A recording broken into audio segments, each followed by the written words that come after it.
This is that looks like they're swooping in for against the world. Can they do it? So, really feeling good about this spot. Is gonna try and push into this dome. They're running full blue on everybody now. No, wait, hold up. Not gonna end up taking it. Error being chewed through right now.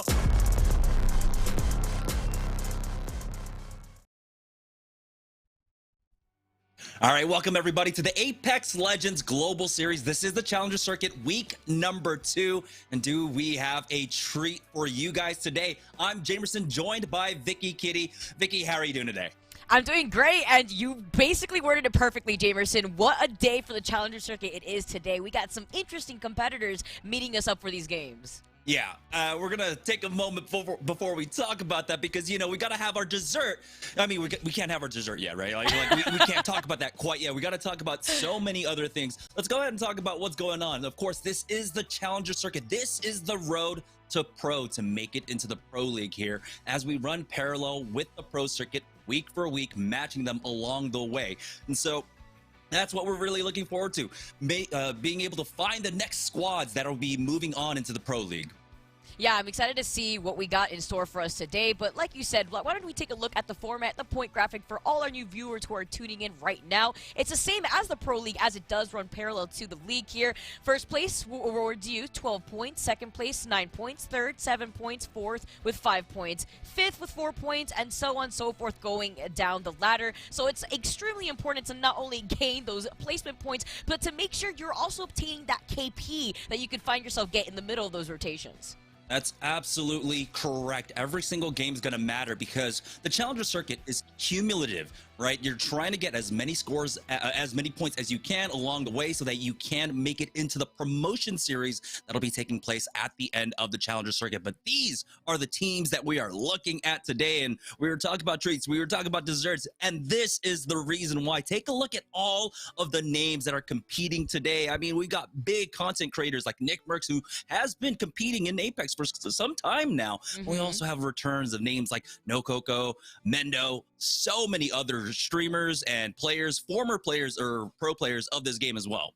Yeah, looking at Luda, Krizik, so many familiar names that we have here. Of course, we can't ignore Nicewig, Prize, it's Timmy, so many other players here that are going to be putting in so much work. That's why we were getting ahead of ourselves here, Jamerson, because when I take a look at these teams, I'm absolutely down to order the dessert before the meal first.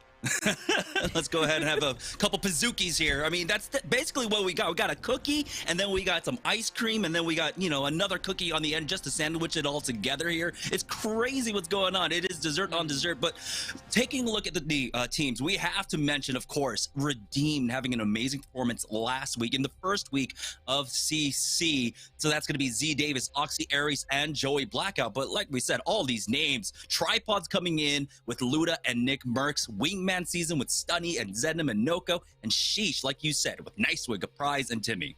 Yeah, just looking at the way that these teams are going to be competing in the same lobby, I mean, Jamerson, I don't even know what to expect right now. I mean, each and every one of these players have been able to build up their synergy, practicing for these moments, and we're not wasting any time here. The game's already started. We're diving in. Yeah, and it looks like Black Hand actually got the first kills, and it was onto Nick Merckx's squad, if I heard correctly, this fight taking place over at Big Mod. Oh, that's huge. I mean, I even had like a natural reaction right there hearing that from production where now we know Nick Merckx's squad, that team, hey, they're gone. They're out of there. That's going to be Tripods. And I do know that they usually land Big Mod. They usually share that loot with Lava City. They were even getting contested earlier in the weekend by Eclectic, and they had won that POI. But this time around, you have to imagine there are some heavy hitters here in the lobby as the lobbies have been combined from throughout the results of the weekend of the Challenger Circuit. Yeah, we really didn't get to talk about it before the game started because we wanted to get straight into the games. But this is a whole different beast from what we had in split number 1. Now that we have 2 competitive maps, Challenger Circuit became that much harder. It was already hard to prepare for, but now you have to prepare for 3 rounds on 2 separate maps. It's actually insane how quickly this game started too, because we highlighted the 2 separate maps. Usually in the Pro League, we usually start on Storm Point for the first 3 maps, which kind of forces a lot of these older teams to make those adjustments that they feel comfortable away from World's Edge into Storm Point. This time around here for the Challenger Circuit, we are starting our games off on World's Edge, so you already know these heavy-hitting teams are going to be able to build up that gap of points overall before they can actually go into Storm Point. Now, here's one team I was definitely looking forward to running late. I don't believe they actually played in Challenger Circuit 1, at least to the best of my knowledge. But during the split number one Challenger Circuit, we knew that this was a squad to keep an eye out for. They're making their early rotation out now. It looked like the first ring was pulling on over towards landslide area. So holding this train choke could be incredibly strong. We do have multiple teams actually starting to rotate in from this eastern edge. Which is amazing situation for running late to hold that choke point by the tunnel here. You highlighted that team before when we were getting set up for a night here, Jamerson. And this is a team that we've seen in the past that usually competes in the Series E, and they've been able to put in a lot of work. So I'm excited to see what that team is going to be able to do, as already a lot of our teams have already redeployed into that next circle. A prize here is going to be able to make that rotate, and he's looking fantastic, not only on that low, but with that gold Evo. Yeah, they will be able to just play the economy game for as long as possible. But it does seem like maybe they're trying to push out to try and find a better zone on the north side. But still, over here at Fragment West, a lot of piling on as Redeem about to find their first fight. They have the huge armor advantage. Double purples along with the blue. Oxy Aries going in for that first. Gets the opening damage in, gets the crack, and now Joey Blackout with the massive out is taking so much damage, and he doesn't trade back. Novice gets the first knock on this fight. Z Davis burning down to this thermite as well. It looks like they might have been able to trade back. One big shot from the Mastiff, getting that crack. Joey Blackout, though, still trying to get out of dodge here as they're trying to stick that res. Oxy Aries holding the angle for him. They're actually going to be able to get him up and get the reset. Oh, what an amazing player to hold that corner, too. I mean, Oxy Aries has been such a consistent player, a good IGL, and it's Chatham is Prime, who are on the other end of that onslaught damage that Redeem is putting in. I mean, this is a team that plays first in the very first Challenger Circuit that just happened last week. And in this roster, it's a lot of rotating doors around Oxy Aries, and you can see exactly why, as we see some of our teams already holding onto the high ground on the other side of the tunnel that leads away from landslide. Throughout all that, it looked like Team Sheesh got into a fight as well, and a lot of trades going out, and they're knocked out. 17th place. Manksta and his squad will be the ones that probably came in for the third party to take them out. TPM, though, currently playing on the south side of landslide, just outside of that Vault City choke, playing heights, as it looked like there was a team being gatekept. But as we join back on board with Team Redeem, they've got another squad showing up here as defensive bombardment has just gone down. It's going to be CCE Ivan on the other side of this one. A lot of squads actually showing up to Fragment West right now. We've got another team coming in.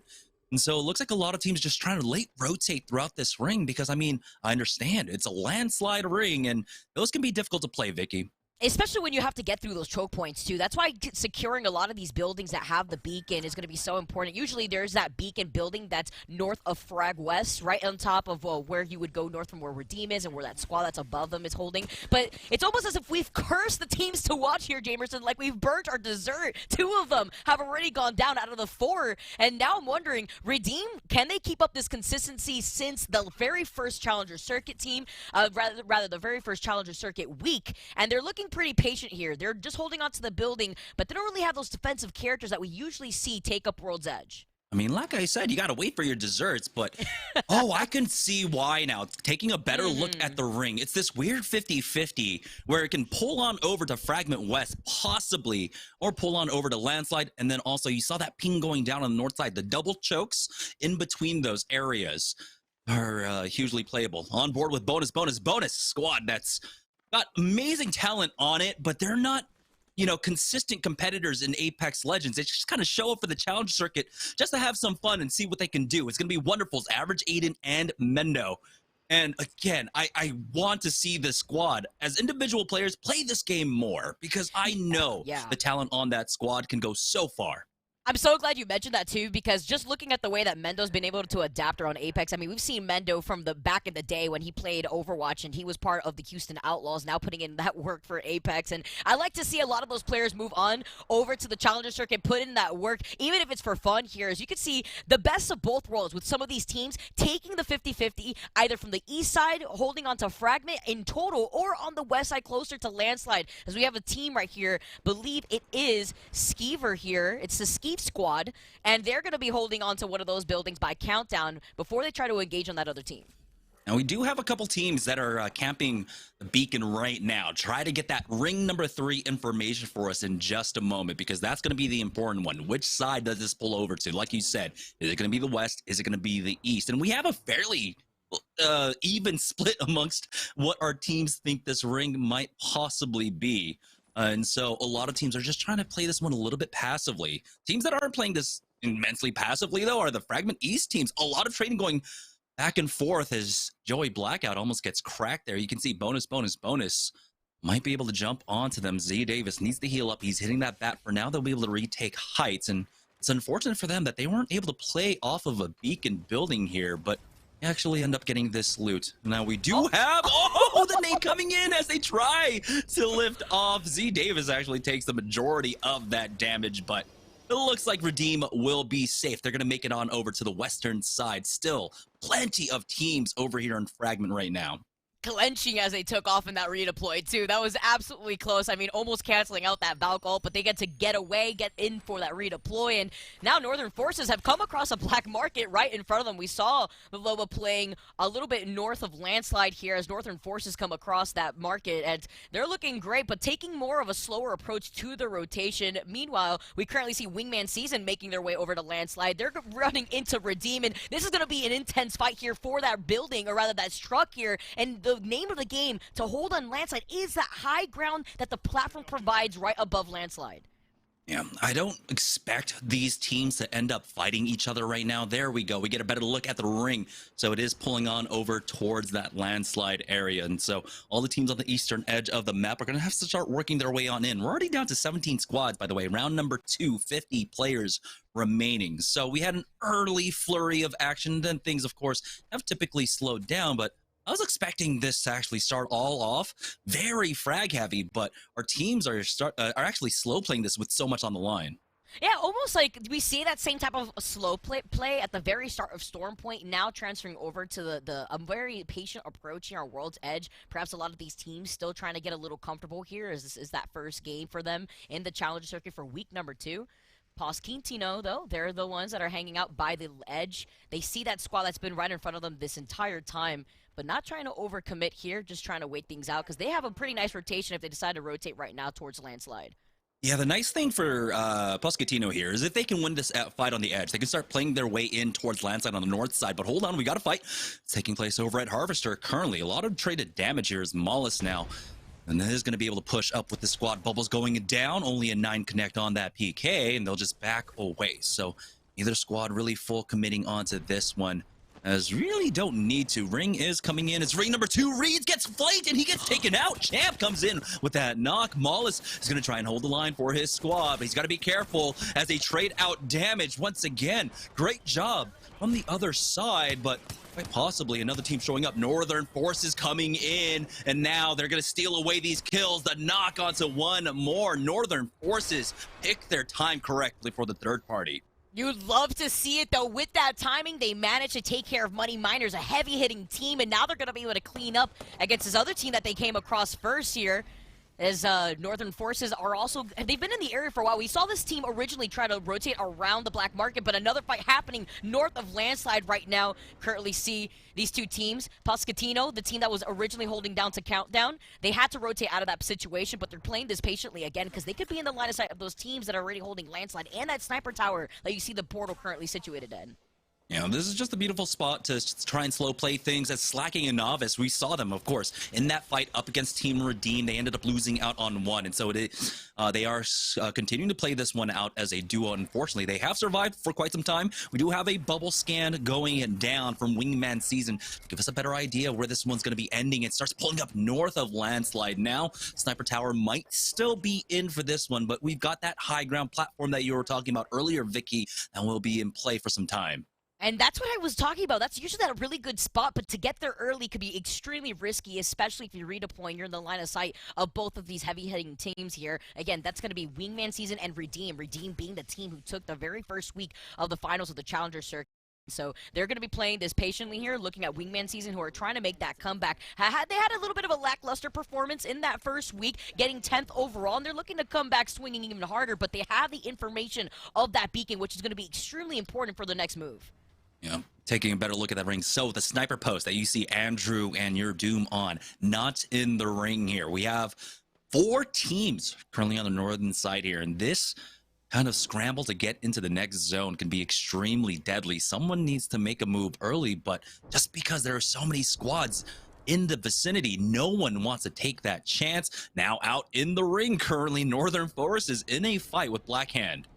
Ooh, they're playing, though, outside the ring. They're going to take their time to slow rotate. Hopefully, Plexus has enough meds to be able to heal himself. May need to get revived as Black Hand actually are outside the circle. They could easily circle keep Northern Forces if they decide to. They may just prioritize their rotation, though, because they do have that redeploy from Yatso. Now, I imagine that's still TPM that's been capping that choke right now. Northern Force is backing away to try and heal up. Unfortunately for them, I don't believe there was a replicator spawn that is so frequent here in Harvester, and so they're not going to be able to get those extra meds back. Now for Black Hand, though, they spot out, I believe, the first Valkyrie rotate coming out from Northern Forces. They're going to answer in kind just to get past this TPM choke point right now, and you can see why. The gatekeeping positions for a few seasons now have just been incredibly nerfed by the Valk meta. Yeah, honestly, TPM themselves just as a whole as a team, they've been together for so long that they have such good synergy, so I like this decision from Black Hand to just utilize the redeploy, but they're landing right on top of a team right now. Not too sure if they knew this, but they're in between 2 other teams at the same time. Yeah, and you can see Black Hand already losing out on a Shubi, running late. They've been holding this choke this entire time. We joined on board with them early on. 00 negative, though.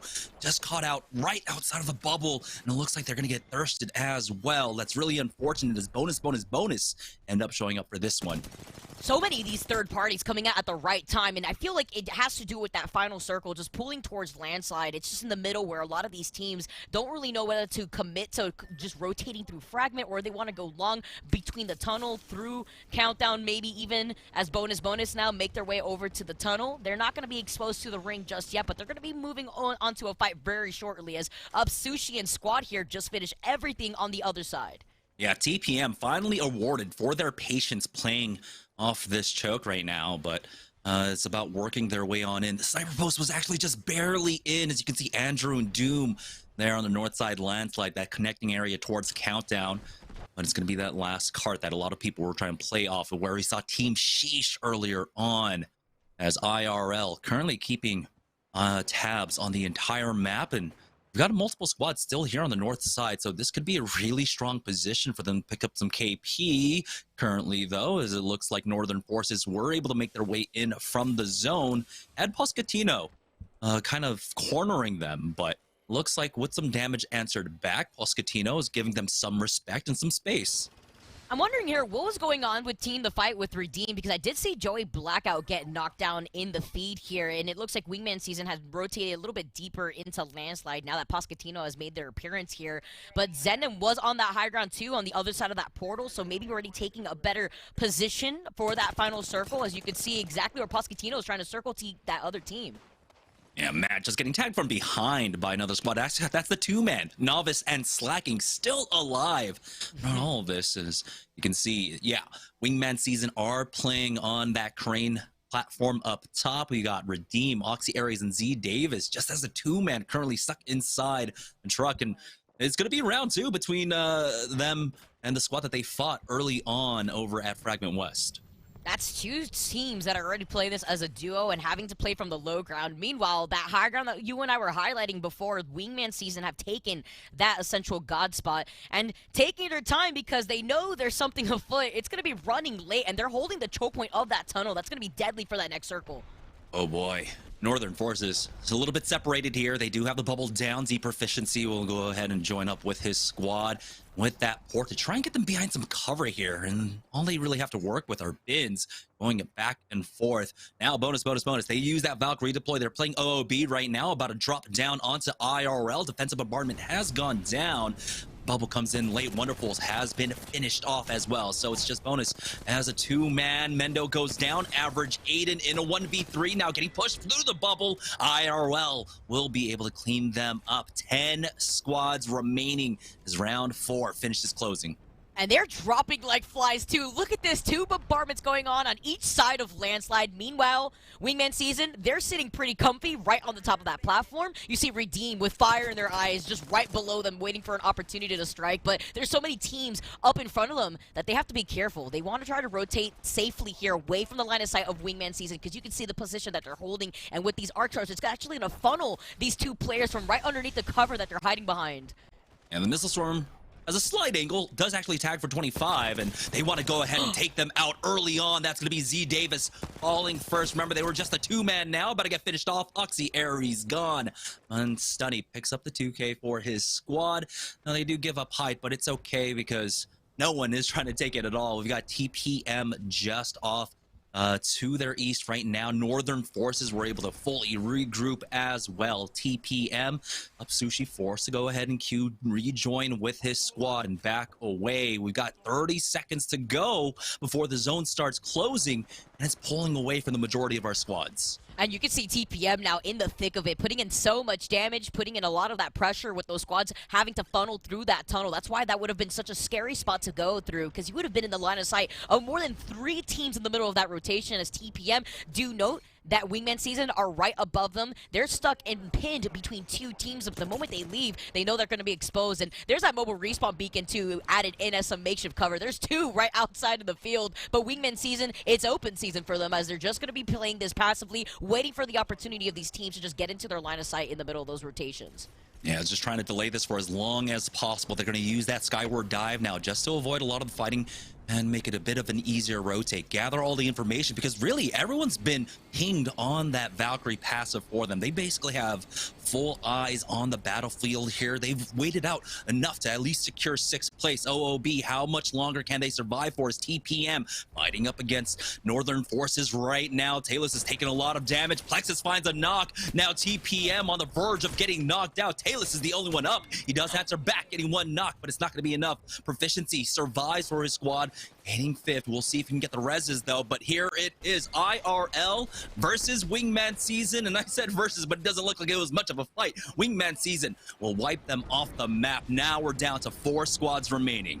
Oh my goodness, between Wingman Season popping off with these repositions and the redeploy, I love what I'm seeing because they did it at such a good time with the ring closing in right behind them. You can see Northern Forces slowly trying to reset as Wingman Season were able to get some of that loot, having to avoid some of these grenades though. I love the angle that they're holding too, because the ring is to their backs. They're not going to naturally get sandwiched in this position. Ooh, crack coming in as they finish off a rat that was running around. That's going to be Andrew falling. 3 full squads remaining. We got Wingman Season. Wondering if Northern Forces were able to get all of their players up as well. And then the squad playing inside of the cart right now. It looks like Northern Forces were able to fully recover here. So it's going to be a full 3v3v3 to close things out. All right, now they're played from the side. Northern Forces with that reset though have a lot of mobility on this team overall, but they're going to be able to poke on the other side, forcing that team to just get sandwiched in the middle of that cart. Nobody's going to be moving until this ring starts closing in, and it is right now closing in right behind Northern Forces as they're forced to kind of trickle out. They only really have that rock to play and play away from the line of sight. We do have Wingman Season starting to push up onto the cart a little bit earlier. Try to cut off the angles here, Noko, doing some decent damage. As you can see, Wingman Season having to contend with the team inside as well. Zednip got a knock on to 1. That caustic gas is just slowing them down, but that might be for the better because they need to go for the reset. Stunny himself having to hit that bat. Noko needing a med kit. They're just handing off these heals. 2 knocks inside of that car. They cannot get thirsty to try and finish off this squad. We'll see though. If they hear a res going off, they might just try and full push it here as Zednim is able to take heights on this cart, and he's actually got a lot of cover with these death boxes. I love it here too, because they also have the intel that they can't push into that truck with that caustic, but amazing thermite right here coming in from Zenom as he takes height. Look at him, baby, with the vault. He's trying to close things out. They're going to be able to dive into the dome, but they have to be careful with Asuros playing inside that truck the moment they try to dive in, so they're just going to hold this position instead.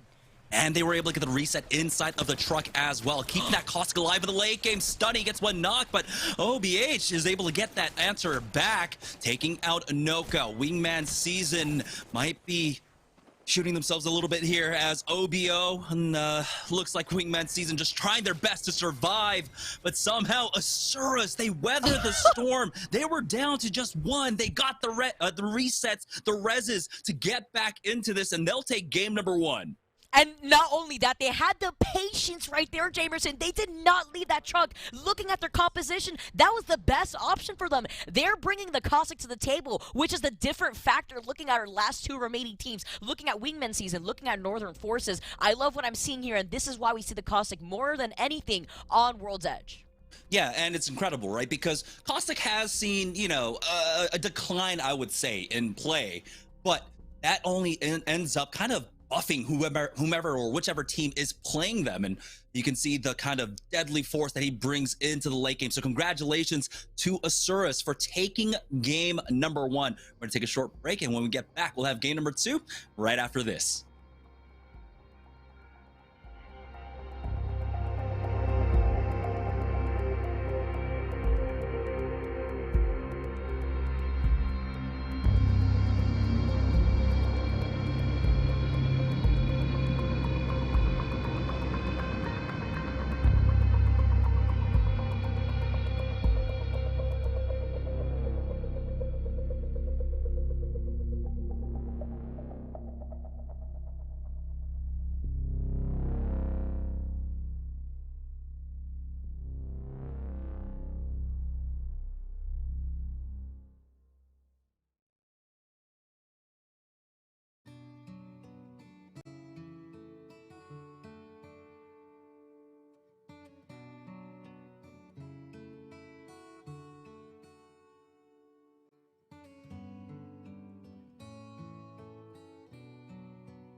All right, welcome back, guys, to the Apex Legends Global Series Challenger Circuit week number 2. Just before the break, we had a heated 3-team finish there in game number 1, but it was Asurus that ended up on top. The power of that caustic showing how it can slow down the play for that reset. So let's go ahead and talk about game number 1 just a little bit more. Now, before the break, you and I were talking, or during the break, you and I were talking about how we were expecting the games to be a bit faster here, but things ended up slowing down quite a bit in game number 1.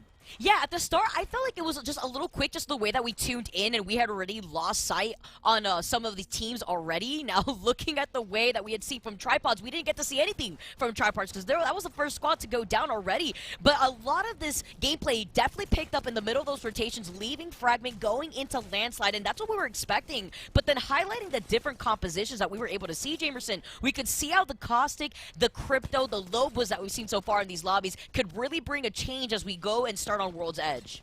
And of course, one thing that's really not changing is just the prevalence of the Valkyries. We saw a lot of teams in this game try to play different chokes, and some teams did end up getting rewarded for that, but a lot of squads were able to avoid the chokes using that Valkyrie ultimate. Now here is the final push. You can see right inside, Wingman Season ended up getting 2 knocks onto Asurus, but that caustic gas just could not be pushed because they didn't have a caustic of their own, allowing Asurus to sweep out as Wingman Season hard focused onto Northern Forces here and ended up getting taken out. And you know, you can see right there with that dome that Asurus are able to put, they put themselves out of the middle and they were able to take a nice left flanking angle to contest both Wingman Season and Northern Forces, and that's extremely important for their win because they were able to sweep up those kills at the very end, finishing in first place with 9 kills. But look how even it is between a lot of our other teams. Wingman Season, yeah, they finished in second, but they also were able to sweep up 9 kills, and Northern Forces that we saw right there in that final first game, they're going to be able to secure those extra points with 7 KP. Yeah, so Wingman Season only trailing by 3 points. So despite taking that win, Asurus are not in a clear lead right now, especially having Northern Forces extremely close. I mean, we saw Northern Forces, they had a great push out in Harvester during Ring 2, Ring 3, where they were able to come in for the third party, pick up a lot of kills there. And TPM, we were talking about throughout the game as well, playing that choke on the south side of Landslide. They ended up getting a few kills there and then transitioned into the Landslide final circles fairly decently throughout all of that. But it's amazing to see how good our teams currently are in the macro. I mean, even though Sheesh ended up going down really early on, they were positioned for what would have been the God spot, but they got there just a little bit too early.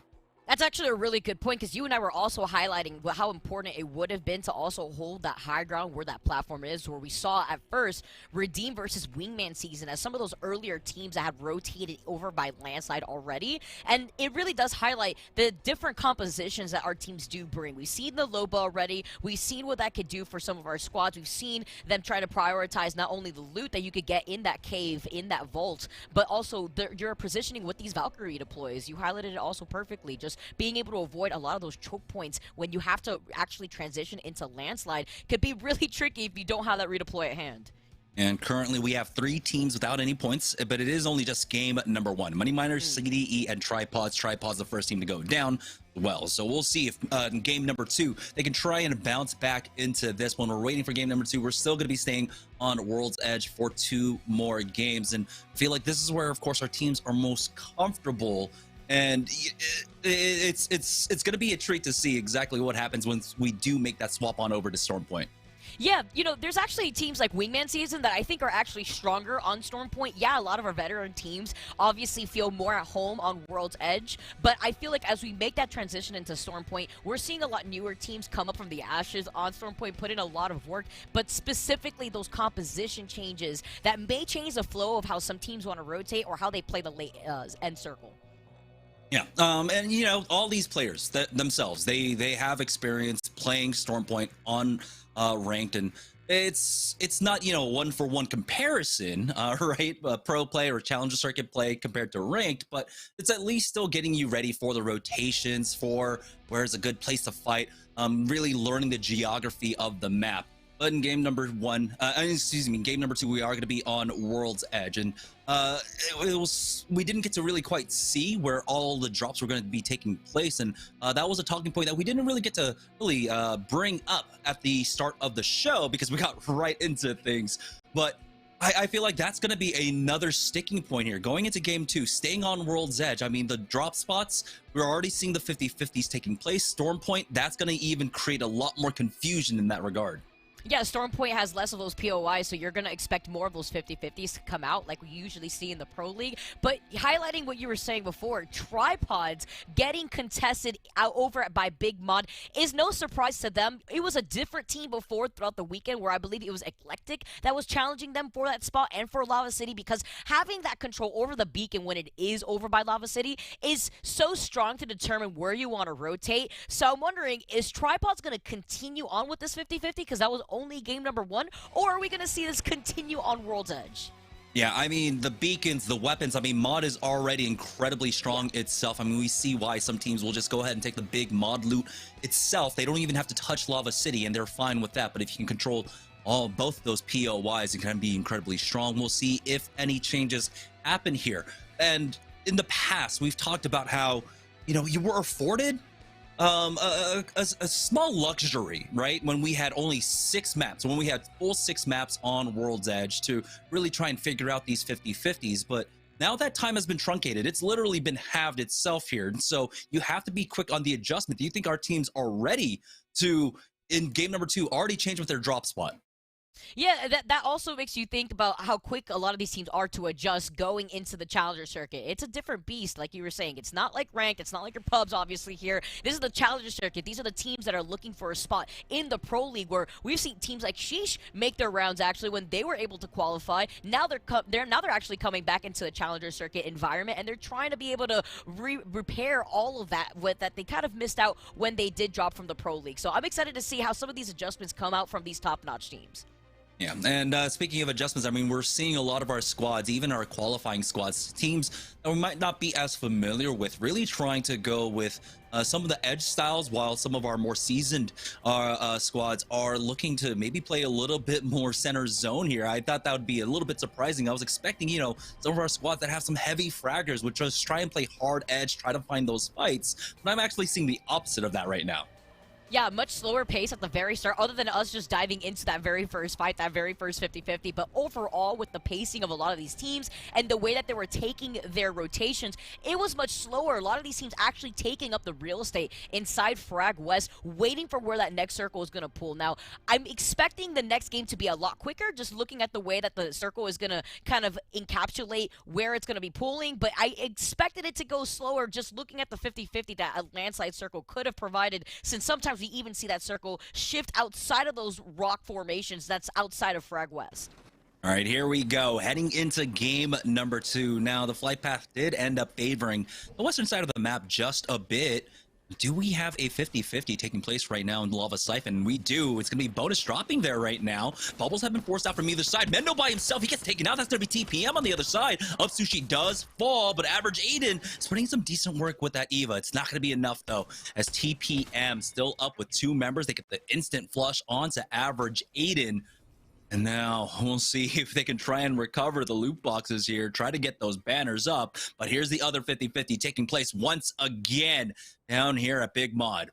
Oh, they are not giving this up right now. It's Black Hand again in Tripods, and they've lost their IGL. They've lost Luda in the process as Nick Merckx tries to take the roof, but he's getting shot in both angles. I love the cover fire here from Go over by the other side, but now he's trying to play this off against the 2 teammates that are left. Yeah, that's going to be a triple take from long range as Goat is trying his best. We do have reses being put down right now from either side, one up top, one below. Here's the drop down as well to try and punish as, oh no, Deeds ends up getting one clip there. Kind of caught out on the timing. He thought maybe he could try and interrupt this one, but Shubi, does he get taken out once again? No, it's going to be Black Hand going 2 for 2 so far in this 50-50 up against Tripods. Now, Tripods, are you going to keep going? Are you just going to keep heading headstrong into Big Mod? Maybe not split some of that loot and go to Lava City? I mean, we're going to have to see in Game 3 as now they've been escorted back to the lobby. But that's not what I want to see here going into Game number 2. You want to try to at least rack up some of those points before we go over to Storm Point, where some of these teams may feel more comfortable looking at Wingman Season that we were talking about before. But we know where our circle is going to be pulling, and it's going to pull more to the south this time around, this south from Landslide at least. And there's going to be a beacon by Harvester, so that team right there is going to be feeling like it's Christmas Day, as they are going to be able to get that beacon control right away. Yeah, the team that's rotating out of staging right now, they've got the pings down on the respawn building, and that's where I'm expecting this ring to actually end up closing. And so getting that position early on will afford you a lot of height to play off of, a very strong building to play. Right now, though, CDE, they spotted out Wonderfuls, who unfortunately hasn't been able to recover the banners yet. Mendo's still bleeding out throughout all of this. Wonderfuls getting tagged from behind. TPM are still prowling around here in Lava Siphon, try and pick up whatever else loot that they can.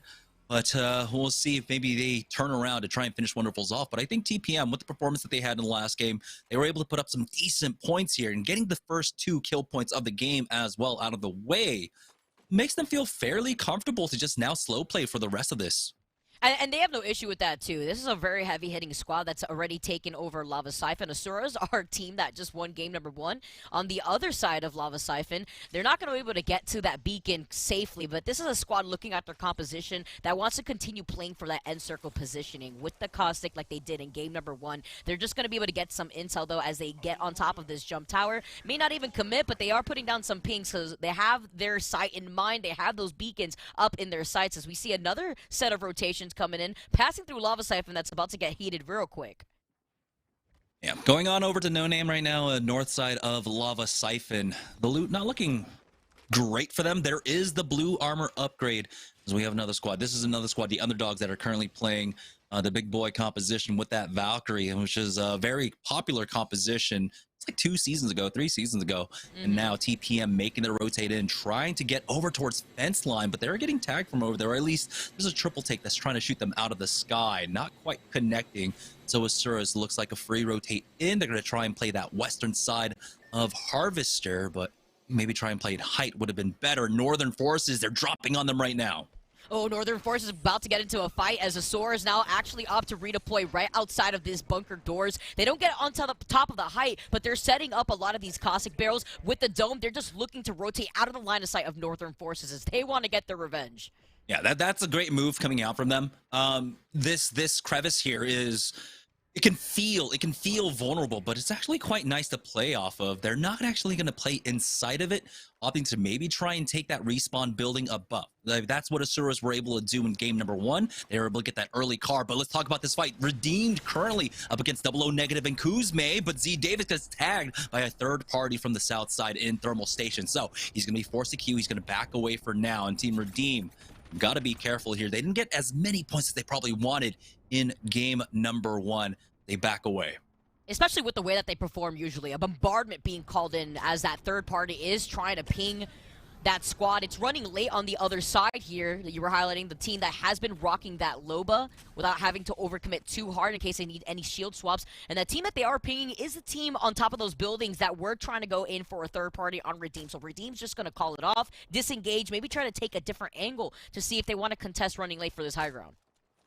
Yeah, 00 Negative just trying to use that bow check bow to get the armor upgrades at the very least, that white into a blue. They already have a purple and a blue, but 00 Negative gets tagged on all that. It's okay though. It's a Loba. You're going to be able to use that black market boutique to continue to get more heals. So trading away this damage is fine for 00 Negative right now, as like you and I expected, this game ended up going down a lot slower so far in round number 2. Taking a look at the teams that we have here, plenty of teams showing up to Harvester currently. 3 right now. Flick might go down. TPM doing so much damage. It looks like they were ready to try and push in.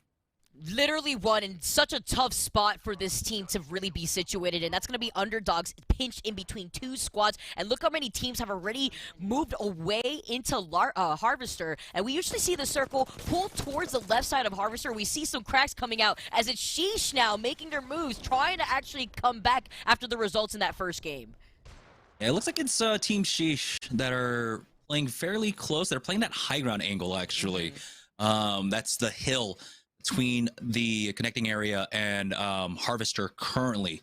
Team Redeem, though, starting to make their way through staging right now, as they're going to be happy to actually sit here for some time. You can see they are safe in the ring. They've got a beacon to play off of as well to try and wait this one for Zone 3, Zone number 4. Getting their eyes and sights on to Team Sheesh, as we do have the fight finally taking place over here, as Slater is getting to get burned down. He's trying to hit up that cell. He is one shot. He actually canceled it throughout all of that for the armor swap instead, getting peeked by TPM. He ends up going down. That's our second squad out in the game. TPM, I saw originally a dam somewhere nearby. Chatham is Prime taking control over one of these buildings by Harvester. But like we said before, exactly where Team Sheesh is positioned is usually where we see this circle move away from Harvester. So a lot of these teams want to try to fight for that beacon control to predict where that next circle is going to be. Now seeing where Chatham is Prime wants to put this portal, maybe get some extra loot while they're at it, because they do note that there is that other team that's right in front of them. Yeah, the port is going to keep him relatively safe. He's able to back off for that if they want to go for more loot here. Damn, with a nice spray down. Oh, unfortunately, it's the alternator. If he had an R301 there or something, might have been able to get the knock, and that might have been an opening for them to actually push on to TPM. Taylor's still healing throughout all of this, you can see, as Sushi tried to contest, but he's going to be forced back with that Q. TPM now moving all the way back. They also have Chatham is Prime still holding the other angle. Surprised here that no other team have taken an off position right behind TPM, especially in the middle of this rotation. So many death boxes already taking up real estate in that middle building of Harvester here. But TPM doesn't have the information that Chatham is Prime could potentially obtain if they manage to get to that beacon safely. We can imagine that there's already teams with that beacon in their line of sight, and TPM are going to close in the gap, tries to get some of those crafting materials, successfully so, and they are going to be able to replicate some of those extra meds. Yeah, free replicators for them. I mean, that's typically what we see over here at Harvester. Teams holding this position for this crafting station. We're able to hit the bats after bats after bats. On board with Team Sheesh. We're outside of Harvester right now, holding that high ground height. They've got Northern Proficiency and Proficiency Cheesy and Plexus right there underneath them. And we do have a team inside of that respawn beacon building as well. Now, Team Sheesh, it looks like they're trying to make their move to try and get this bubble. This is a little bit tricky, but looks like there's really no one with a good vantage point to actually try and punish Timmy for it. But they do throw down that bubble just barely on the edge of it, and they'll be able to get the ring for us. I love the attempt right there, too, just to be able to block Timmy from being able to scan that beacon, just try to get that out of the line of sight of any teams. But yeah, very surprised that there's no point of view where a lot of these teams have that beacon in their line of sight, but they're going to be able to get that information, and they're going to stay on this high ground, because again, this is such a good spot for Sheesh to hold. We do note that Redeem could be rotating from right behind him away from staging, as we see a redeploy happening right in front of us, and Sheesh, they're holding 3 different angles at the same time to prevent any other teams from kind of sneaking up on them. Yeah, we got Wingman season over at staging right now. Redeem were able to hold this site early on. Moss and Ajna, they've got to be careful, stuck down on the low, as the Money Miners. They did end up picking up 1 kill, I believe, finishing off Wonderfuls from Team Bonus there. Mollis took so much damage. A lot of nades being actually expended here. I'm surprised that so much utility is being used on this team on the low ground here, but Money Miners do survive for now. It's 3 teams inside staging. They'll all be safe. Actually, just hold these positions for some time now. And rocking the Ash, too. Not many teams rocking the Ash on World's Edge. We see more of that verticality utilized on Storm Point, but with Money Miners playing off of this low ground, looking at their composition, this is good for them, as they could utilize that phase breach to just get onto the high ground if necessary. They could also use the redeploy here, but they have to be careful as they make those rotations eventually into Harvester, deeper into staging. That Redeem is already holding the inside of that circle, but looking at Wingman Season, they're also going to be the ones to have to make their rotation soon once they know where that next circle is going to be pulling.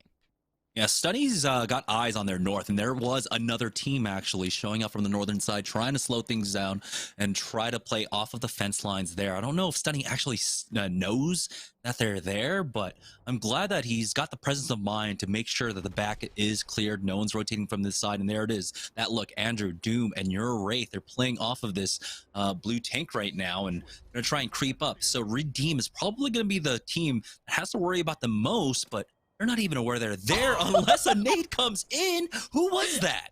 Oh, I'm wondering if it was Stunny, or it could be, yes, it's Redeem actually, and they're setting up a portal. They're trying to get extremely aggressive right here, trying to close in the gap with that portal alone as they also utilize the bombardment on this team. Yeah, Z Davis has the angle set up. They're trying to get out of dodge with that Valkyrie redeploy, and they will get out with the Skyward Dive. They needed to, especially when you got Redeem looking for a full 3v3. But now, where do they end up dropping? We do have a team that might be playing inside the choke. At least one player. It's Timmy by himself. So somehow, Final Boss get out of there, and they get a fairly decent position to play out of for free. I'm not over that single grenade that Redeem threw onto Final Boss. That was the biggest poke of, we see you, we know that you're here, as Final Boss just used that redeploy to get into safety. Safety, surprisingly, too, that there's no other team that had rotated away from landside to really hold that tunnel for where the circle is going to be pulling. Because most of our teams right now with 17 squads left, and Ring 3 now closing in shortly, Blackhound South have taken real estate here over by Harvester to meet up with the 3 other teams that have been holding the same spot. Yeah, I mean, typically, the spot that they ended up dropping into is a spot that, for this circle in particular, a lot of teams will actually try and contest, especially in the early game, to try and hold that one down. But to have it completely free, that one is definitely surprising. Blackhand South, though, starting to move in. Chatham is prime. Remember, this is the remnants of that fight that they were able to take. They do get some additional loot throughout all of this, as Chatham is prime do push up. They got Blackhand South to their east right now. Northern Force is off to their west as well. Taking a look at the south side of the ring, it's IRL playing off the train tracks here. They have been spotted out, and have you see Leda holding on to this port to see exactly what he does. He could cancel this if he wants. Leaves him in place though, and he has to cancel just to go for that reset, heal his shields. But now he's going to go for it once again. Here's the port coming out to try and move them in. Blackhand still off to their south, so they could get pinched. This is a tricky situation to play out of right now. Yeah, they're trying to approach Blackhand, but the way that Blackhand is playing this, they're playing very spread out to force IRL to split some of that focus fire, but the bombardment coming down as all 3 members of Blackhand have rejoined together. It's going to be sending it forth on them, and IRL are trying to close in that gap. Not going to take the portal, but taking a different angle with the dome.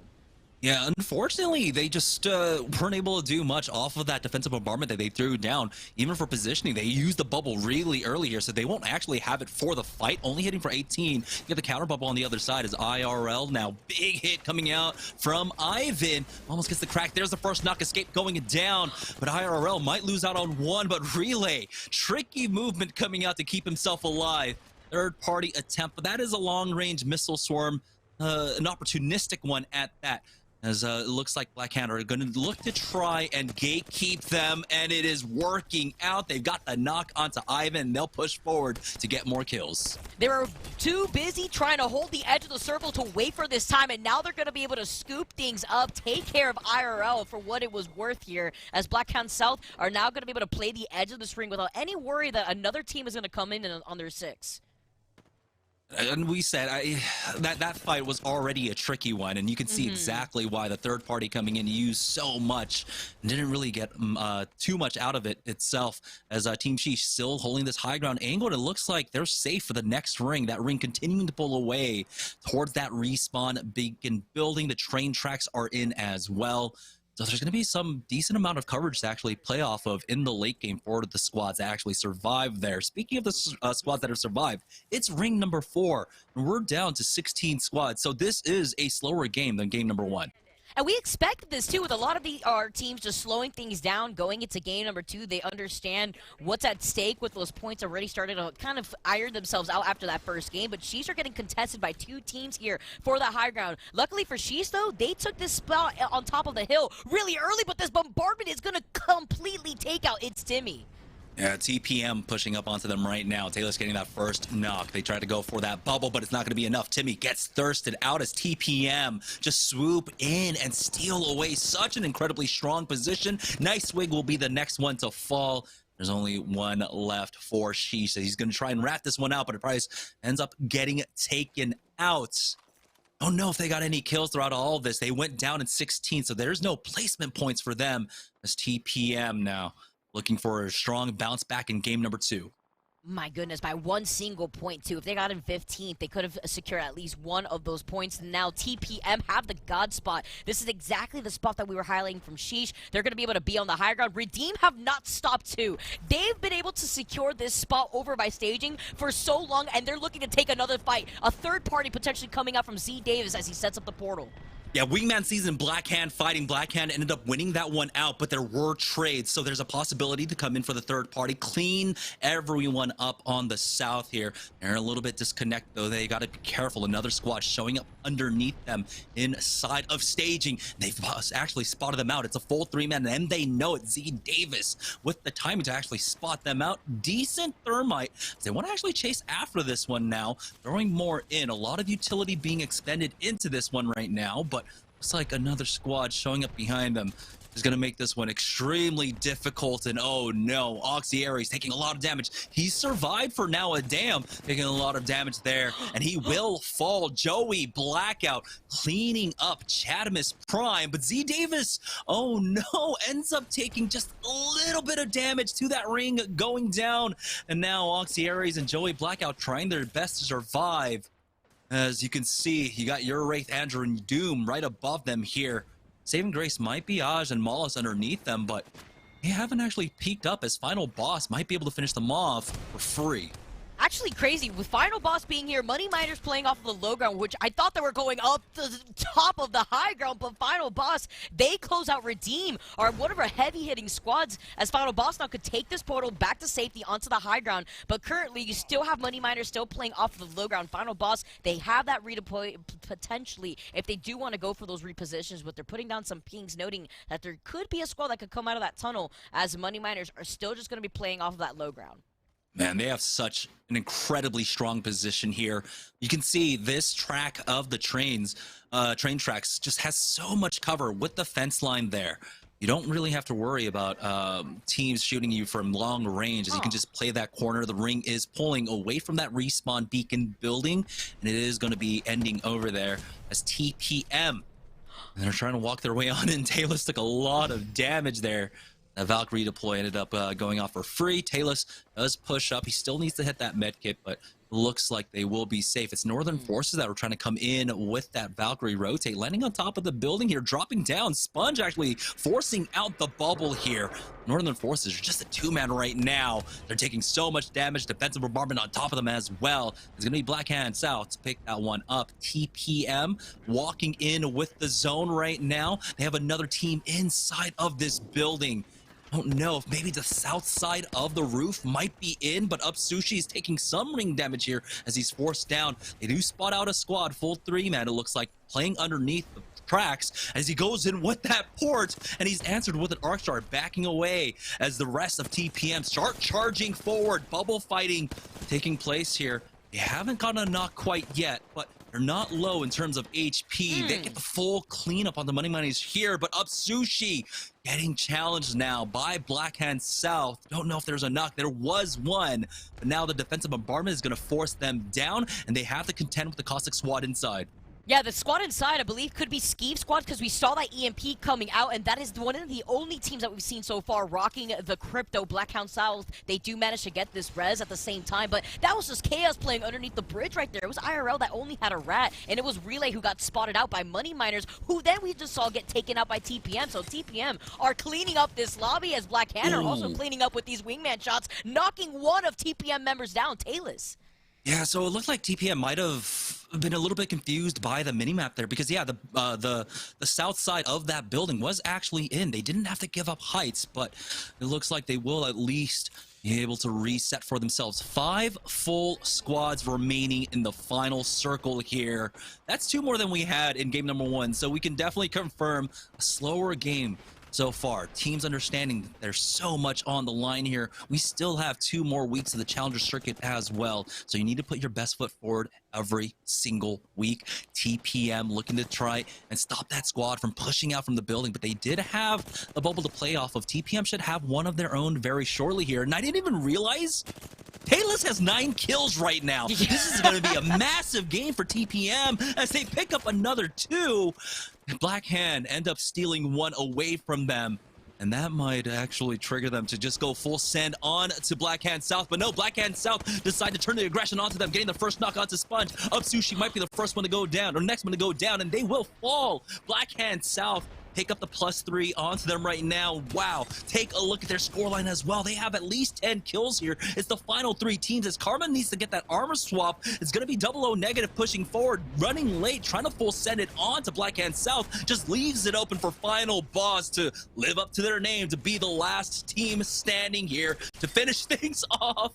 And they will be able to secure the victory. Slow playing it off the train tracks. Well-earned win coming out in game number 2. Yeah, you secure those 12 extra points for winning with such a great position on those train tracks, but can we talk about the amount of KP that Blackhound South running late and even TPM were able to secure after that game number 2? You could only imagine that the point difference is going to start building that gap in between game 1 and game 2. Yeah, because there wasn't even that much of a spread after game number 1. Our top 4 teams were well within reach of each other, and not seeing them basically make a repeat performance here in game number 2 means the middle of the pack, or well, the top of the pack actually, is going to be extremely contested, really close. I can't wait to take a look at the leaderboard, but you guys are going to have to wait because we're going to take a short break. And when we get back, we'll have game number 3, our final game on World's Edge before we make the swap onto Storm Point. So don't go anywhere, guys. We'll be right back.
Welcome back to the Apex Legends Global Series Challenger Circuit of Split 2 week number 2. We had Final Boss taking the win there after the second game, but I mean, we have to mention the two squads that absolutely fragged out TPM and Blackhand South in game number 2, Vicky. Yeah, although TPN didn't take that dub, they still secured so much KP that I wouldn't be surprised, Jamerson, if this is the squad that ends up taking the most points despite that. Yeah, let's go ahead and take a look at some of the best moments from game number 2. It was a much slower one, as we were expecting things to slow down when there's so much on the line. That's usually what happens, but we did have some 50-50s early on. Yeah, we have to talk about the early 50-50 that we continuously see between Blackhand and Tripods. Is it going to continue going on to our last game of World's Edge? I mean, we don't have as many POIs going to Storm Point, so we can just imagine that the 50-50s are just going to get worse.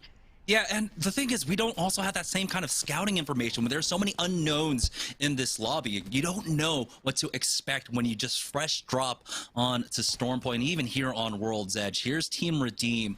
This was such a great moment for them. It looked like they had great third-party timing, but they were unfortunately not able to scout out the area. There were a lot more teams here than even I expected. Yeah, a lot of teams rotating from the back end, maybe trying to avoid Harvester. You could expect this from a lot of teams who end up moving west to east, away from the map, from their natural POIs. Sheesh, they held on to the high ground above Harvester for a long time, but here was when we really saw TPM shine. Not only were they already secured with 10 kills looking at Talus, but unfortunately, they just kind of got caught out of position when they decided to give up that building that was originally inside circle. Yeah, it's kind of just seemed like everyone full-sended into this corner underneath the train tracks. But Final Boss, because of their position, having that extra cover that they had, they really didn't have to do any of the fighting. And so all the fighting took place elsewhere. Let's take a look at the map 2 standings, though. Blackhand South, despite coming in second place overall, ended up getting 23 points, the most in game number 2 with 14 kills. TPM, though, matched them kill for kill, but it's the placement points that make the huge difference. Absolutely insane. And even though Final Boss was a team to take that game number 2, they had finished with 5 KP, so they did not necessarily get the KP that TPM and Blackhound South were getting, because Blackhound South and TPM just basically swept up the lobby, leaving nothing but scraps for the rest of these teams. This is a great sign for both Blackhand South and especially for TPM, because when it comes to Challenger Circuit in particular, when it comes to any real qualifier, it's about consistency, but then also having that one big pop-off game that can usually be the difference maker when it comes to ending out on top. TPM, this is a big standout game along with Blackhand South. 14 kills for 2 teams. Blackhand South and TPM combined killed half the lobby. Yeah, yeah, exactly. Leave some for the rest of us. I mean, come on out here. It's time to share on this Thanksgiving feast. But TPM, we can't even ignore the fact that in game number 1, they finished with 7 kills. So to add that to their 14 here, they're sitting pretty comfortable in the overall standings. Now getting a better look at what happened on the other half of that leaderboard. 5 teams unable to get any points. We were wondering if Sheesh were able to maybe get a kill point there. They ended up going down in 16th place with none there. Other teams to take a look out for. Chatamis Prime, who had decent performances, some great performances in week number 1, going down fairly early on, 11th place, and only picking up 1 kill. I feel like that just further highlights how a lot of these heavy-hitting teams have made that adjustment, leaving week 1 into week 2. You have players on Asoras who had taken that first game with 9 kills. Wingman Season also playing a little bit not as consistent. As you could see, they did fall in 14th place. Meanwhile, though, in that first game, they had finished in 2nd with great 9 kills to match that with Asoras. So I think as we move over to the last game of World's Edge here, Jamerson, I'm expecting more of these teams to probably take a much slower approach, very similar to what we had seen from game number 2. Yeah, if we can take a look at the overall leaderboard, I mean, really to put things into perspective, because we had so many different teams in the top 5 than we had here in game number 2. And so that's going to mean, you know, there's going to be a huge shakeup. That means a lot of teams are going to be contending for that first place spot right now. But we don't have a leaderboard quite yet. We'll get there when we can. We're setting up game number 3 right now. I'm really excited, though, because these are the games that we're looking out for in game number 2 when you have those high fragging games. But it's insane to think that 2 teams end up having a high fragging game in one. Yeah, you get game number 1, the first top 2 teams, they both secured 9 KP, and then game number 2, you kind of move over and you basically do almost half of that. You get 14 out here from our top 2 teams, and it makes you wonder what that gap is going to look like between the top 4 squads in the overall leaderboards moving forward as we move on to our very last game of World's Edge. Before we move over to Storm Point, where I think we're going to see a few different teams shine more than they do in usual World's Edge. Yeah, and going into game number 3, of course, we have to talk about the 50-50s that are taking place. Most notably is going to be that Black Hand fight down up against Tripods in Big Mod. And, you know, one of my early experiences with Nick Merckx, I was actually working as an observing director for a different game. And there was a 6-game set where he did not give up on the 50-50 despite losing it out like 5 out of 6 times. And he still ends up entertaining, even though it's just the early game 50-50s. But here we go. Going into game number 3 of the day. It's our final game on World's Edge before we make the swap. I'm keeping an eye on that map because I want to see who's dropping on over towards Big Mod right now. And maybe it's going to be Bonus going down there to try and contest. We do have Nick Merckx and Tripods showing up as well. Never mind, it's going to be a swerve. So it's going to be an isolated 50-50 once again for Tripods and Black Hand. I love how you highlighted it perfectly, because that mindset that Nick Merckx has is something that I saw when they were practicing for the Challenger Circuit when they were getting landed on before. But surprisingly, Black Hand gave Big Mod over the Tripods, and I don't know how I feel about this. Almost kind of like a brush on the shoulder, like, sure, you know what, we'll give it to you this one time. We're just going to loot up the rest of Lava City and show you that we don't need to land on Big Mod to be able to contest you. It looked like because of the flight path and when they decided to actually leave the drop ship, they had a different trajectory. Tripods ended up landing just a little bit earlier, and so they did not want to take that risk. So it's a good call from Black Hand to just go ahead and take Lava City instead of dropping down into a fight without any guns if that happened. On board with Bonus, though. They took an early 50-50. This time around, they're going to try and play from north to south into Lava Siphon. The only unfortunate thing is if you try to take this loop path is that you're going to end up running into a TPM squad that should have maybe double purples, triple blues at the very least. So this 50-50 is going to be a little dicey for them.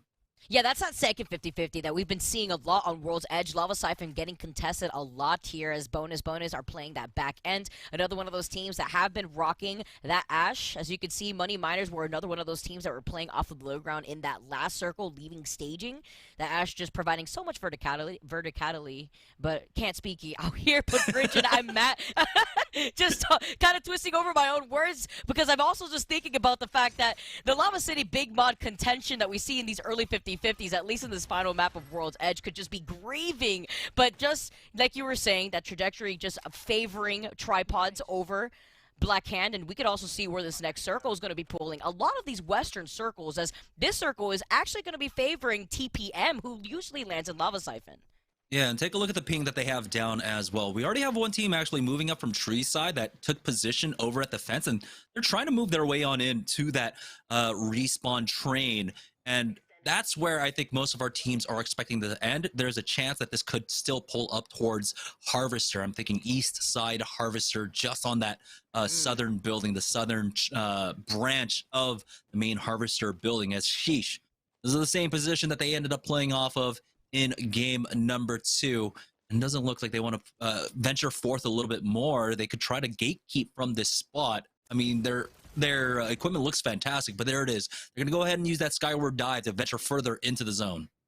Now wondering here if a lot of these teams want to take up that real estate south of that building of Lava Siphon, closer to that high ground platform that we've seen sometimes the circle pull towards, as the Soras are taking a rather safe rotation on the edge of circle, and as they should. They're running the big boy composition still. They want to secure one of those late game buildings, looking at the caustic, and currently Sheesh, they're getting shot at. They're losing some of their shields as Nicewood gets a huge chunk taken out of that shield.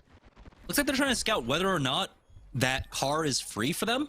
Because if things get dodgy, they can just go ahead and drop down and use that as a fail-safe back-away position for themselves. A lot of teams, it seems like, making their way through Harvester right now, taking a lot of damage, but things definitely slowing down here. Every single game so far has gotten progressively slower.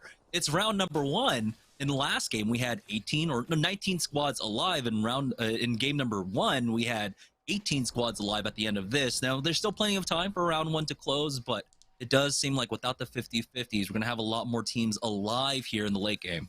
And taking their time with their rotations, too, especially seeing some of those 50-50s just favoring where that circle is going to be pulling more than anything as they make those southern circle rotations. Skeeve Squad, one of the only teams, I believe, playing that crypto, are just going to take their time, too, like we had seen in that first game. But she's just been completely booted off of the high ground as underdogs are the one to take up their spot.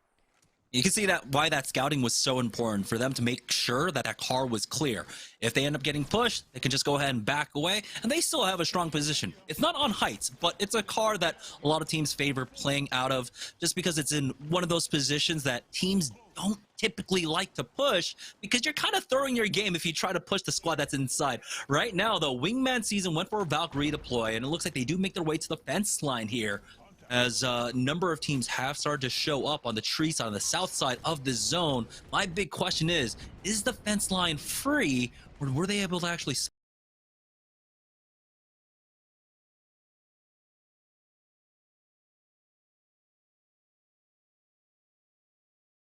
playing underneath this bridge? It's insane. We already have Sheesh taking up that low ground truck that you were referring to before. Wingman season, you have Asoras on the other side. It's just so many teams, CDE, like we just saw by the fence line, highlighting that a lot of these teams are trying to play this slowly, but not trying to overcommit at the same time as they decide where they feel comfortable rotating. Talk about more teams making their way over, though, to tree. It's Poscatino now that are now going to be able to take up the tree real estate and decide whether they want to rotate deeper through the right side by that next choke point that would essentially lead you to launch site, or if they want to take this more aggressively. Yeah, it does seem like they could try and slow play this one with that beacon all the way to their back inside of tree. I don't know if Matt is just going out excursion on his own to see if there are some free spots, and it looks like they will actually be able to take this height on the south side of the zone for free. It's in for the next 2 rounds as well on board with Redeem. They've got a full squad underneath them. That's going to be Skeeve Squad underneath them. And also just to their southeast, running late, is playing that Macaroni building just off to not too far away from them. You can only imagine, too, with the Crypto Squad playing right underneath, they're going to be able to utilize that EMP to build into those Evo shields, and the kind of the victims on the other side of that is going to be Redeem, who's playing right on top of them. But they have many options here to just go in for a rotate. Once that circle does close in, they have the portal if they need to try to come in, or they have the redeploy as well. As you can see, some of these teams already taking up the buildings here south of Tree. Yeah, Poscatino just able to just kind of leapfrog from one building to the next, and they're able to work their way in slowly closer and closer to the center of that zone. We do have a team late rotating in from the northern side, making their way into Lava Siphon right now, and you can see Doom. He is on full alert there, just in case for the lurking plays. They didn't see anything. Final boss are winners from game number 1, and so we'll see if the slow play style works out for them on board with bonus. We're currently camping this beacon here. Looks like they're getting ready to just go ahead and scan that now with the ring closing in, and they'll be able to get that information for us. Where does this ring end up pulling? And not using that dome, too, to be able to get that scan on the beacon immediately with the quick peens for the quick rotate. But look how many teams are already inside of the circle. Blackhand South, they're playing this from the north. Not really sticking true to the name, but taking their time. Better late than never. She's still inside of that truck south of that bridge. Yeah, so this next poll for round number 3 actually really favoring Lava Siphon's side. So for the teams that were expecting this one to be ending up on the bridge, not too happy to see it if they end up being able to get that scan for themselves. That is a huge, heavy pull down towards Lava Siphon. So teams like TPM might definitely be rewarded for that, along with Blackhand. You can see they're moving their way on in. Bonus have to be careful, as it looks like Blackhand were trying to creep up onto them. They have a lot of building to play off of here, and they've got Menzo on that Ash, so she's going to be able to instantly react to any kind of aggression with that rift. Well, on the other side, those two teams that are taking their time to rotate, that's going to be Asoras and Blackhound South, as Average Aiden takes a huge chunk, having to be careful here, but Mendo's got the Kraber in their hands. Bonus. This is a difference that we get to see with the stick on the Arc Star. No way! And the tether on top of that to really bring everybody close together. That's what it looked like from so far away, but maybe just got confused out here as the bombardment now gets taken out. Now the GOAT having to retreat, though, just taking a huge chunk of that damage. They hold back, but they get out of the line of sight of that Kraber in the hands of Mendo. Yeah, important to actually note that. GOAT now on that Bloodhound as, take a look, we do have the fight taking place over by Tree side now. Asteria holding their door, forcing out bubbles either side. Defensive bombardment to go down. That's going to force them off the roof. We'll just go ahead and back away, but Drago gets the one clip onto Grinch. We'll see if I'm Matt can try and answer back for Poscatino, but maybe he was able to make it up the hill, and he was. I'm Matt getting the res onto Mysteria, not able to punish quite yet. I'm surprised they didn't try to full send, maybe with the port if they had it in play. But Asteria are going to allow them to go for that full reset. And this could be some pretty bad timing for Asteria. They've got to be careful going for that peak right now. They do push out as a full 3, forcing Poscatino back, forcing out the bubble as well. They're going to answer in kind as they try to make their push into this truck right now as Drago almost getting cracked there. He's got the charge rifle, not exactly what you want when you're fighting close range. Good PK shots out, but it's not going to be enough. It's a 1-for-1 exchange, though. Bringing this down to a 2v2. Foolsy dropping low. And oh boy, Asteria are able to clean up the fight. It wasn't a clean one, though.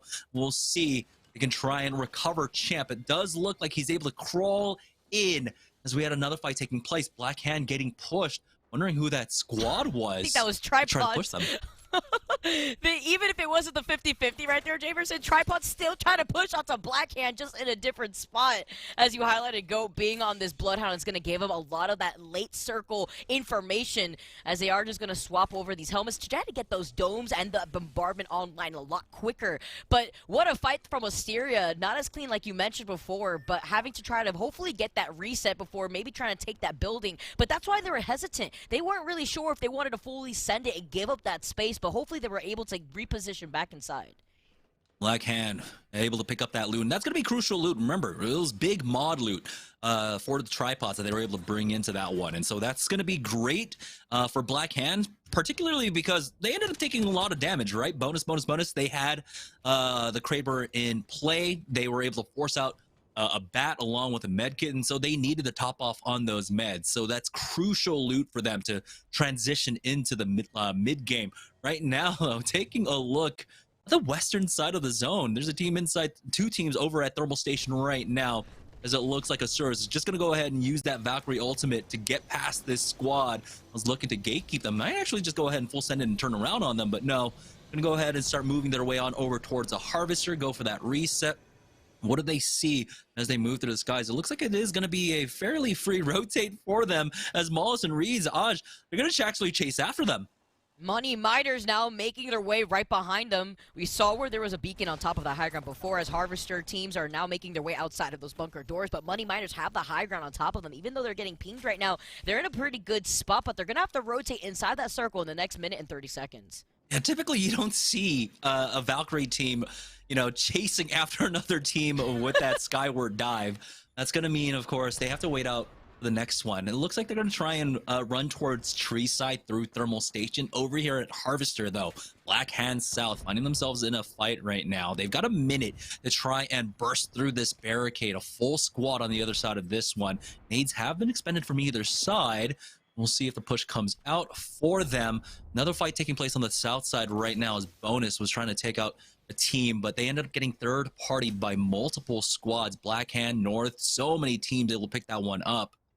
Now, Black Hand South slowly forcing back this other squad and actually creating a lot of space for themselves.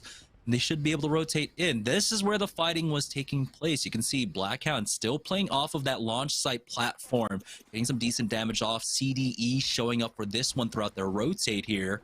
But I'm wondering if it's, what, Wonderful still alive right now for Bonus? Oh man, they were playing off of that high ground originally before there too, but IRL has now been eliminated as they were able to close that out. Skeep Squad also had managed to rotate inside of that circle right here for Lava Siphon, but this fight right here over by Harvester is going to be the fight for that rotation here as Black Hand South are in this fight. They had the code Evil, but they're losing out on too much health. Grandpa Killer gets taken out and its decoy can't live for long enough. They get instantly sandwiched. Chatamus Prime is the team here from the south side, holding this position the entire time. And we're able to just come in, steal away a few of those kills, it looks like at the very least. Chatamus Prime, though, gonna have to contend with this Caustic, who can try and creep down with those barrels, buy time for themselves, nifty aims. We'll see how many barrels he can try and toss down to try and force them into a corner and steal away this open spot on the south side of Harvester. Looks like Asuras will be able to pick up these, pick up the loot from the Black Hand squad. And that's going to be very crucial, as it looks like Minksto was able to pick up a ultimate excel for himself. I'm surprised. Maybe Nifty Aim still has that Nox Gas grenade ready for this. It looks like Asuras won't try and contest for the inside of the building. Instead, opt to just play outside. I like this option, though, because at least they're not going to get contested. They're not going to get circle kept. Yeah, they're playing from the outside right now, but you could see, as Chatamus Prime are just going to continue holding on to that real estate, that if Asaurus really want to go for that redeploy that Mengsta has, they could definitely do that, maybe try to take onto the high ground, and they know where that next circle is going to be pulling if they want to get ahead of the curve and actually try to circle keep Chatamus Prime. Our team's throwing for another loop. It looked like it was going to be a very heavy pull into Lava Siphon proper, but that beacon train track built car is actually still in for the next zone. So whoever is holding that position really utilize that extremely well, especially if they have sightlines on these two teams right now. Chatamus Prime is going to try and go and rotate away from this one, and that's a very smart option because you don't want to be taking that fight up against the Caustic squad right outside. So great moves coming out from Chatamus to survive here into the mid game. We're down to 16 squads, by the way, 46 players left. I believe it's bonus that are writing this one out right now. Crazy how they were able to flip right on their backs on the other side as Chatamus Prime utilized that portal to take a much better position. Running late, still rocking that Loba, but they're just hanging on the outskirts of where that next circle is going to be pulling. Double O negative, though, taking a huge chunk of damage, having to be careful as that door did get griefed, so they have to be careful just standing in the line of sight of that as some of these squads are making that rotation. Chatamus Prime on the other side of that macaroni building. Asteria able to get into the fight with Black Hand, but they're getting third party now. Defensive bombardment coming down from Wingman Season. And it looks like Champ might be able to utilize this knockdown shield. No, there's a small angle here. Wingman Season come in to clean up Asteria. Much better game so far now. They picked up about 3 kills and that 1 placement point as well. But Final Boss dropping down. They took so much damage. Noko was able to take out 1. Final Boss, Andrew, is only alive with 1 HP, trying his best to survive. Wingman Season, they need to get Noko back up, but another team ends up dropping down on top of them. Asuras tries to come in for the third party here. Now they just need to figure out where Wingman Season went and finish them off.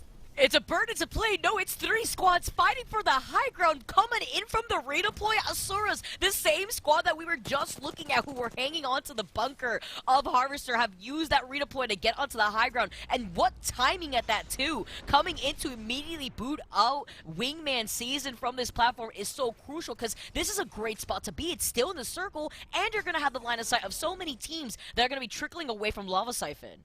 Round number 5. This is the big decider here. Where is this next ring going to end up pulling? We do have a lot of teams playing underneath the train tracks here. Running late is one of them, as it looks like Asura are picking up more kills. CDE down to just 1 player left, I believe, as, oh boy, Double O negative getting tagged up is forced back. I believe that might still be Sheesh that's playing inside of that car that we saw very, very early on. Northern forces do end up taking out the remnants of CDE, and yeah, it is Sheesh that have been inside of this car. It looks like they've been stuck inside traffic for some time now. But they've been able to put down a lot of damage, and Timmy has the Spitfire in his hand. And this is what happens when you're running the Loba and your goal is to play for the end circle positioning. With the prize having that black market, they really did not need to leave from this spot. And we know how many death boxes are around in this area alone for the battle of the high ground, not only on those train tracks, but slightly to the left of them too here. Yeah, that's the incredible strength when you're running that Loba in a game where not as many teams are really heavily trying to focus playing center zone. You're able to pick up that additional loot that you end up losing out on when you're going for the poke, when you try to toss out some nades and such. Oh, and it's unfortunate. It looks like Slater disconnected on top of the train tracks right now. And he's going to be forced off soon because that ring is closing in. TPM dropping down and very shortly onto Redeem to finish them off. It looks like Upsushi finds himself a nice little angle there. At least finish off Bear. Multiple teams in the area right now. TPM, they've got to be careful. They're getting tagged up for multiple angles here. As they drop down, ring is closing in. They cannot heavily focus onto this one. Sponge is trying his best to finish them off. Team Redeem. And another game where things just are not going their way. No, and it's so unfortunate, like you said, Slater being on the high ground. That, you know, it is what it is. Sheesh playing off that low ground, but they're slowly going to have to trickle outside of that cart soon as running late are going to have them in their line of sights. The Arc Star, though, getting put down. A nice knock, though, from Double O Negative. That's going to allow running late to fully send it onto that team. And Chatham is Prime get eliminated. So many teams are dropping like flies with this circle closing in. Oh, but we have to push out. I gotta imagine that this is going to be Sheesh. Surprise, get that first knock. The next one out from Wig.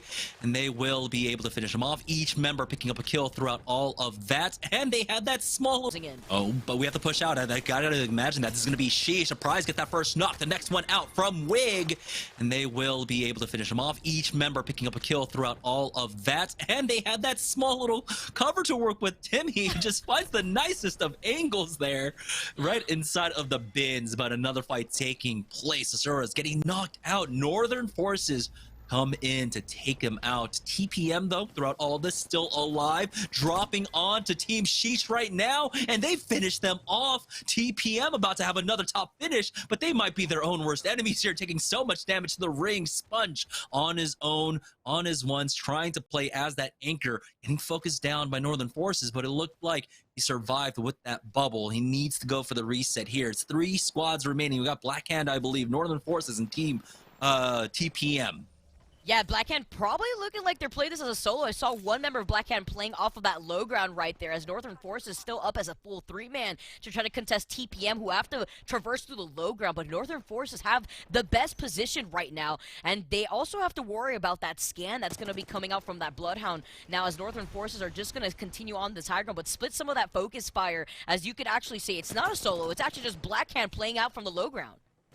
Oh, the full push comes out, though, as it looks like they're committing to the second place here because they know they do not have height. TPM do not want to allow Black Hand to pick up any kills as well. They got to be careful of the third party attempt coming in right now as they trade away. Shubi picks up one before he falls, and it looks like TPM get cleaned up. Going down in third place is going to be Northern Forces to come in for that third party finish. Northern Forces take the win here in game number 3. And they were the king of the hill on Lava Siphon. They held that position for so long and they didn't want to fight for that high ground platform that we saw 3 squads redeploy on. So a great win for Northern Forces, and they were able to clean up some KP with so many teams actually putting themselves in their line of sight as they exited to enter Lava Siphon and exiting Harvester. Yeah, so great win for Northern Forces there, but another high fragging game for both Blackout and South. It looked like along with TPM, and so we're going to be keeping an eye on those 2 squads. But that's 3 games of World's Edge done. That means we have hit halftime. We're making the swap. When we get back from our break, we'll be swapping on over to Storm Point. You're not going to want to miss that, so don't go anywhere, guys. We'll be right back.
All right, welcome back, guys, to the Apex Legends Global Series Challenger Circuit week number 2. And we are now starting to see two teams, after 3 games, break away from the rest of the pack. Now, it was Northern Forces that ended up taking the win there in game number 3. But again, we have to talk about Black Hand and TPM. But there was so much fighting here around all of this game number 3. But it's insane to see how still Blackhand and TPM continue to dominate these lobbies, cleaning up so much KP. Asteria, another one of our teams that we saw absolutely go crazy. And it was unfortunate, as Blackhand had secured themselves a building on the side, they still found their fight with Tripods, who had unfortunately gone down right outside those double doors. And so much fighting happening over by Harvester, where a lot of teams had originally predicted that final circle to rotate more so towards Lava Siphon. But between all the redeploys that we had seen, we saw that circle pull more towards Harvester more than anything. And this was that one platform where, what, 3-4 teams ended up going down. Wingman Season finding themselves getting dropped on by multiple squads. TPM, again, able to find all of these kills here, especially in the late game. Running late coming in for this one as well. They were trying to slow play this one on south side of Harvester. They're the ones that ended up cleaning up here, as this was the final moment of game number 3.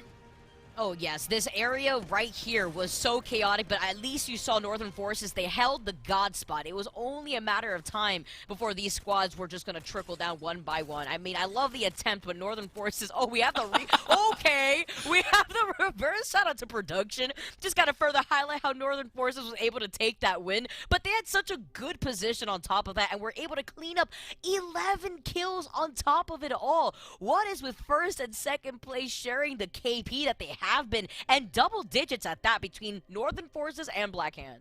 Absolutely massive. But to note, before game number 3, TPM were in the lead by 5 points. They had 29 points overall, so add on another 14 for them.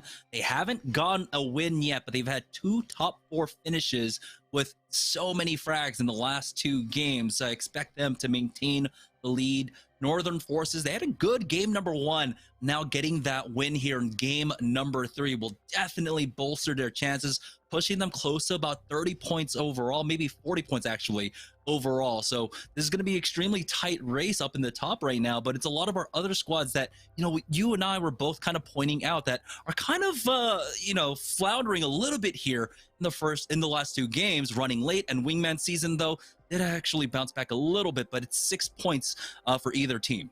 Yeah, Sheesh as well. We didn't really get to see Sheesh in the first 2 games, and in this 3rd game, play this a lot slower. We saw them take control over that cart, where they were rocking the Loba within their team composition, so they were able to take away as much loot as they needed from the death boxes around them. But as they were able to slow play that, they were also able to secure 4th place, but maybe not as much KP in comparison to the top 3 squads that we saw in our game number 3. Yeah, now, even though we've talked a lot about, you know, all of our squads right now, we have to also mention that we're swapping on over to Stormpoint now. And so it's the big question that's in the air is, can these teams recreate that performance on Stormpoint, or is that shift going to be what some of our squads on the bottom half of the leaderboard need to try and rally back here in the second half? Taking a look at the bottom 10 teams from round number 3, map number 3. Still a number of teams that ended up getting no points there. Blackhand South, IRL, and Tripods. That's 3 games in a row for Tripods. They were not able to find anything. Hopefully they have much better success as we move on to Stormpoint, but want to highlight Blackhand South being on the lower end of the leaderboards here for game number 3. This is the same team who got 2nd place in game number 2 with 14 kills, so it really highlights how some of these teams could be pretty inconsistent in between, not even just the maps, but going in from one game to the next on World's Edge. Yeah, having multiple teams under the same kind of organization always kind of throws a wrench in the work of things. But if we're talking about consistency, though, or inconsistency, the opposite of inconsistency right now is TPM. 2 games in a row. In the last 2 games, they picked up about 20 some odd kill points, and that is absolutely massive. And so that allows them to play a little bit more leniently in the kind of style they want to bring into the second half, right? They could slow play this one very crucially if they want to try and maybe pick up more placement points instead. I'm really excited to see what kind of shift in playstyle we're going to see out of our teams now that we're going over to Stormpoint, and that we have these kinds of, you know, shakeups on the leaderboard. Yeah, I'm expecting much more verticality, and I said it right this time around, Jameson. Gotta First say time, it here. first try. The first, gotta just point that out right there, because we were highlighting the difference between World's Edge and Stormpoint with those team compositions. I'm expecting to see much more of the Horizon. We saw 2 Ashes in this World's Edge lobby, so I'm expecting to see much more Ash, as that does provide that phase breach to get into those high ground spots much easier, aside from just utilizing the redeploy. And I'm expecting to see less Caustic. There's less real estate for our teams to take place on Stormpoint. So it's going to take away some of the comfortable team compositions where some of these teams want to bunker down into that final circle position. I am expecting to see still more of the Loba as we do move over to Stormpoint. But like you said, is that going to really directly affect a lot of these squads? And we also need to highlight these 50-50s that we've been seeing earlier on World's Edge. We could probably expect to see much more of those 50-50 contentions as we also go on to Stormpoint. Yeah, Mills, and like there are so many other POIs that is hotly contested. Like you mentioned, both in Pro League, but also just throughout regular play here in Challenger Circuit. I don't expect it to change at all. Again, teams are not playing with perfect information when it comes into these games, right? When you're playing in the ALGS, you have a couple weeks to try and scout out, hey, what's my group doing? Who's in my group? Where are they dropping, both on World's Edge and on Stormpoint? How do I deal with that? What's our game plan? What's our loop path? But for our Challenger Circuit teams here, the challenge is so much more difficult because they're playing a lot of this just completely by ear. Yeah, that's what's going to be super tricky, because I'm thinking about the rotations that also the Tridents provide here on Stormpoint. We see a lot of those quick rotations from CLG, usually from the Pro League, where they love to use those Tridents. You see teams like Energy, who usually land over by Command Center, making their rotation away from that spot alone, or rather, sorry, from Checkpoint, and they make that rotation whether they want to go north through North Pad, through the wall, or even south if they want to rotate towards the mill. So as we get back into Stormpoint, the first time that we see so far for our Challenger Circuit second week, I'm excited to see which of these early 50-50s are we going to see once again, as we had seen some already on World's Edge. Now, we do have 3 teams currently going to the northwest side. We'll see if they're fighting over Checkpoint over for North Pad, and it looks like we might have a 50-50 bonus versus Andrew and them up at North Pad, as Joey Blackout and them are actually going to be able to get most of the watch point for free. Now, Redeem have to be careful here, as you can see there's still a wide open area for you to run through, but it looks like he'll be able to avoid a lot of this final boss. Not going to go ahead and give chase here. They're going to continue looting, but they have to play this one a bit cautiously. I don't know if they were keeping an eye on what bonus were doing, because they had to actually, of course, keep their attention on Z Davis, who was challenging them there on the western side for that loot. You saw Redeem just kind of back off, just specifically Z Davis there, as bonus have that high ground right now. They're just trying to scout out at the same time, but surprising here to see North Pad contested. It's a good rotation spot, but you can see the Tridents, as they do provide that extra mobility for some of our teams to situate themselves in safer spots to loot up. Yeah, this looks ridiculous. Like seeing the early Trident usage coming out, not typically something that you see, but it's a little bit risky because it is a bigger target, and typically, you know, you'll split the damage if you have 3 players on it, but if you're 1 player, you're making yourself actually a bigger target throughout all of that and taking freer damage. And if you're final boss where you don't have good loot, you don't have a good looting path, and you're all sitting on whites, what the hell just happened to that Trident?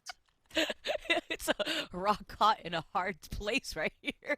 Final boss now are just going to give up the Trident, say, all right, that's none of our business. Let's just keep rotating in this situation, as your Wraith does get pinged a lot by that team that is already probably bonus that was taking up that high ground over by North Pad. But final boss are just going to end up rotating, but rotating away from the circle. They're not too far away as we take a look at another one of our teams. It's going to be Redeem here, rather TPM, making the rotation on that Trident. And this is what I was talking about before, just what the Tridents provide for a lot of our teams with these rotations. And now that we get to take a look at where this circle is going to be moving towards, this is going to be great, because you could imagine a lot of the contention happening over by Jurassic Park, as Antenna is going to be that spot to be. And wondering if there is a beacon already in Antenna, and if that is going to be the case, that team right there is going to be able to feel like they're extremely comfortable, because Pascatino is going to have that information.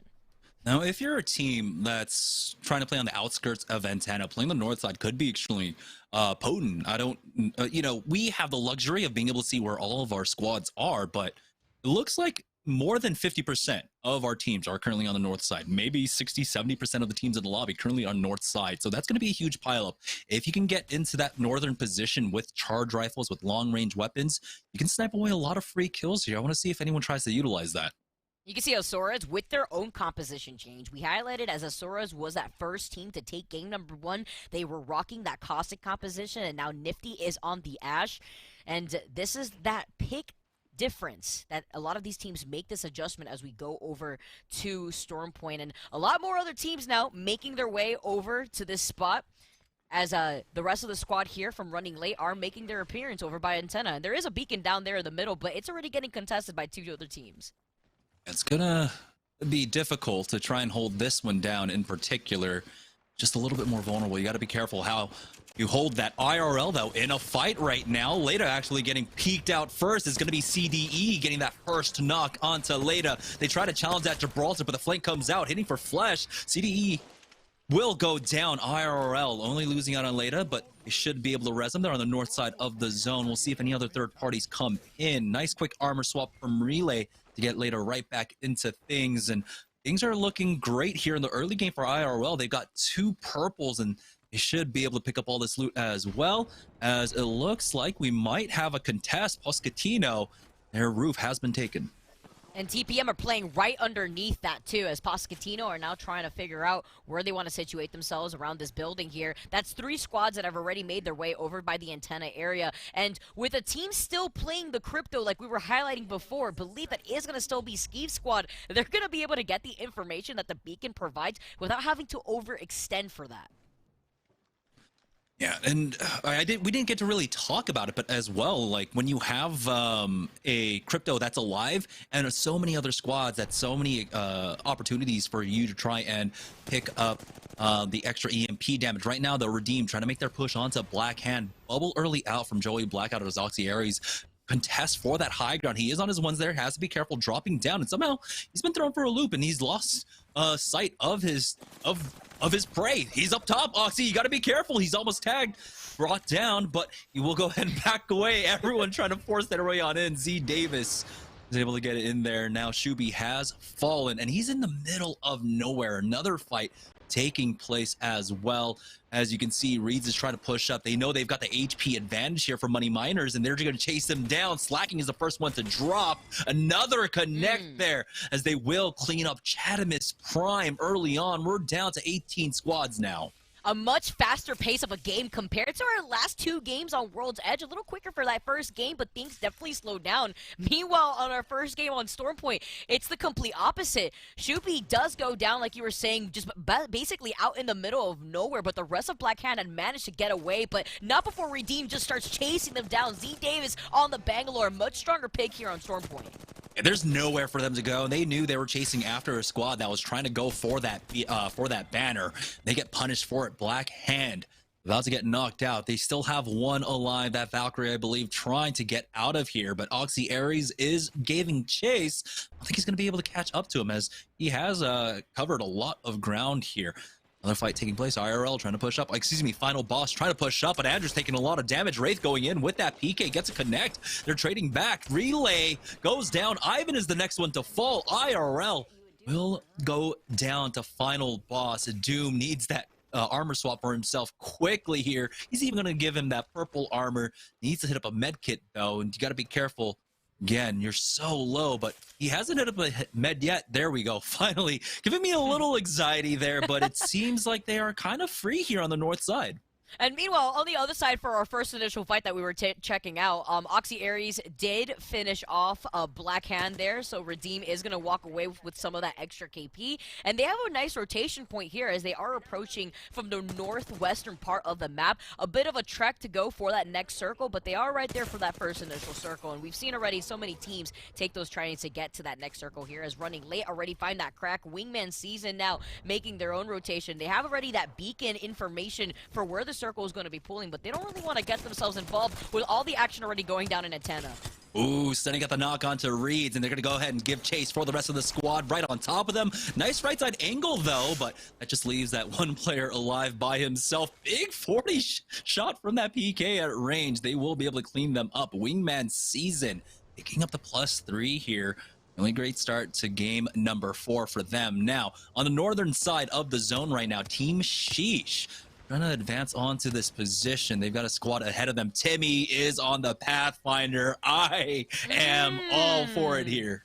I love it. We get so much entertainment, Jamerson, and you and I are sitting on the front row seat for it all. We have Timmy coming out with the Pathfinder. They can take their time to rotate into the circle, as it's not going to be taking a huge chunk of their damage here. It's Final Boss that are holding that edge of the circle to try to circle, keep Sheesh. But Sheesh have the redeploy if necessary here. Just wondering, or rather, they have that Pathfinder and that redeploy for that extra mobility, and they are just going to redeploy right out of there as a prize is on that pick, just swapping over from what we usually see Timmy on. And another redeploy actually happening right in front of them. Are they actually going to get chased? That's going to be Final Boss actually trying to cut them off on the rotate first, as soon as they saw that, they knew that they had to move in position, and so they're going to go ahead and cut that off, and Sheesh have to go ahead and take that northeast side instead. I agree with both decisions coming up from both squads. Sheesh could not take that fight up against Final Boss. Despite having the mobility, you're still taking storm damage, and even though it's ring number 1, you're still fighting at a HP disadvantage at that point. So great calls coming up from either side, staying alive now. Running late, though, inside, smack dab the middle of Antenna here. They might have a squad underneath them. Yeah, there is a player there. So they need to keep eyes on these zip lines just to maintain this position. And unfortunately for them, they're in a spot where they're not going to be able to get the poke damage off. Take a look, Vicky. They've got blues and whites, but all the other teams, they're all on the outskirts right now of Antenna with almost no sightline for them. Yeah, it looked like they scooped up a player in the middle of that rotation, and it looks like Northern Forces are playing from right underneath them, and they have that zip line that's accessible to them if they do want to push in on that team. And we can see already here still 2 squads that are taking up that building. It's going to be Poscatino that have not moved from that spot, and so they're just going to stay there. And I think it's Skeev Squad, the team that we were highlighting before, that has been rocking that crypto since World Edge. And look at this, they're taking a nice off angle here as Northern Forces are forced to play off of this low ground as a duo. Ooh, hitting the footsies there on one. Never mind, that's a heady.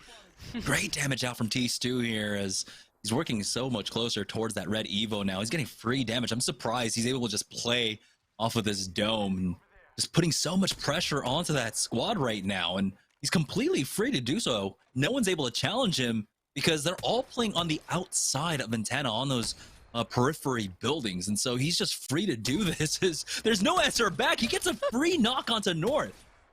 Yeah, we take those here. He sees that they're getting pressured by that same team that we saw that is holding the inside of that building north of that zip line. The bombardment's being called in, but I don't know how much is actually going to do anything when that team is just hanging out on the inside, but huge damage coming on as T-Stew is forced to just waver off from that 30-30 damage, and they do have that med kit to help reset, but they're getting pinged by multiple teams potentially in the area finally as they focus their attention onto Skeev Squad.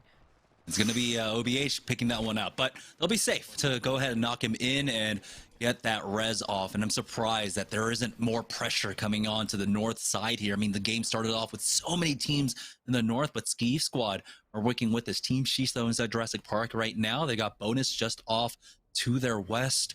Might have been trading damage with them. We'll see. If they get their armor checks, Team Sheesh might try and full send it onto them.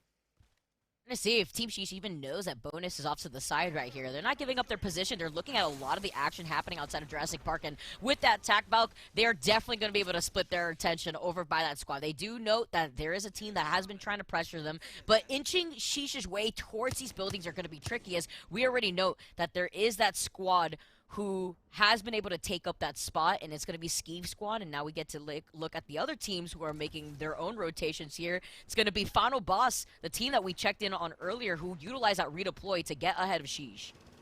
Yeah, Blackhand South. To their south right now is Final Boss. Have the tables kind of turned on them. They're the ones that are taking the storm damage currently, and that team should be just outside. And so if they can try and bleed them, they can, but Final Boss have worked their way on in. That squad just backing away, not looking to take this fight so early on. I mean, we're at 14 squads here, so Blackhand South, I think this one a bit disciplined, giving up some ground, backing away, try to play the headshots, but they're just trading damage. It looks like, yeah, it's going to be a full kind of runaway. We don't want to take this early fight. Speaking of an early fight, though, Sheesh now full sending it on in. Going to be able to finish them off very shortly here. That's Skeev Squad. I was wondering when a team would finally show up to try and punish them on the north side, and Sheesh will do so. They were looking for the opportunity for so long, and they do know that there was another team that was shooting at them from behind. That was bonus. But with Sheesh taking this position, this is a great building for Sheesh to hold without really overextending. But they're going to have to get moving soon with just a minute and 30 seconds on the clock for them to rotate inside that next circle.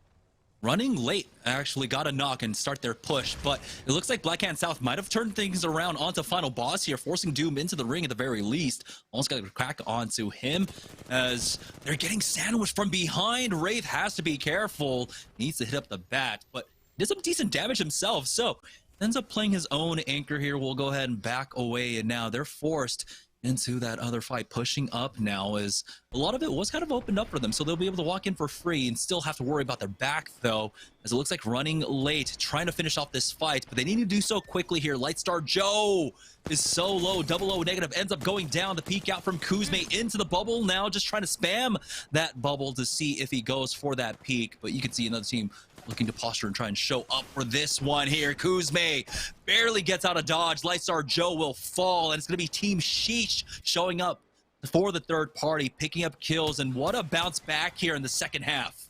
I love what I'm seeing. Again, Sheesh now really proving that they could be just as strong on Storm Point this time, just making up for those loss of points for those first two games. And now they have this entire building to themselves. We noted before just how unique their composition is, but take a look at another one of our squads that are up and alive. It's Tripods, who are doing much better in comparison to the first three games that we had seen so far on World's Edge. Ooh, we got a kidnap attempt coming up from Luna, and he connects, but oh, the Valkyrie with the passive actually gets in and gets out. Great attempt out from Luna. It's just very unfortunate that it was one of the few legends that could have actually gotten out of that kidnap. Absolutely insane, but you can only imagine the heart attack as Arcology manages to get away, but they lose Matt in the process. It's only up to Grinch, but he's getting pinged on both angles. TPM coming in, picking up two of those kills. Arcology getting thirsted off, but oh no, Luda gets the knock onto TPM. Sponge going it down. They do answer back though. It's a 1-for-1, so it's going to be a 2v2.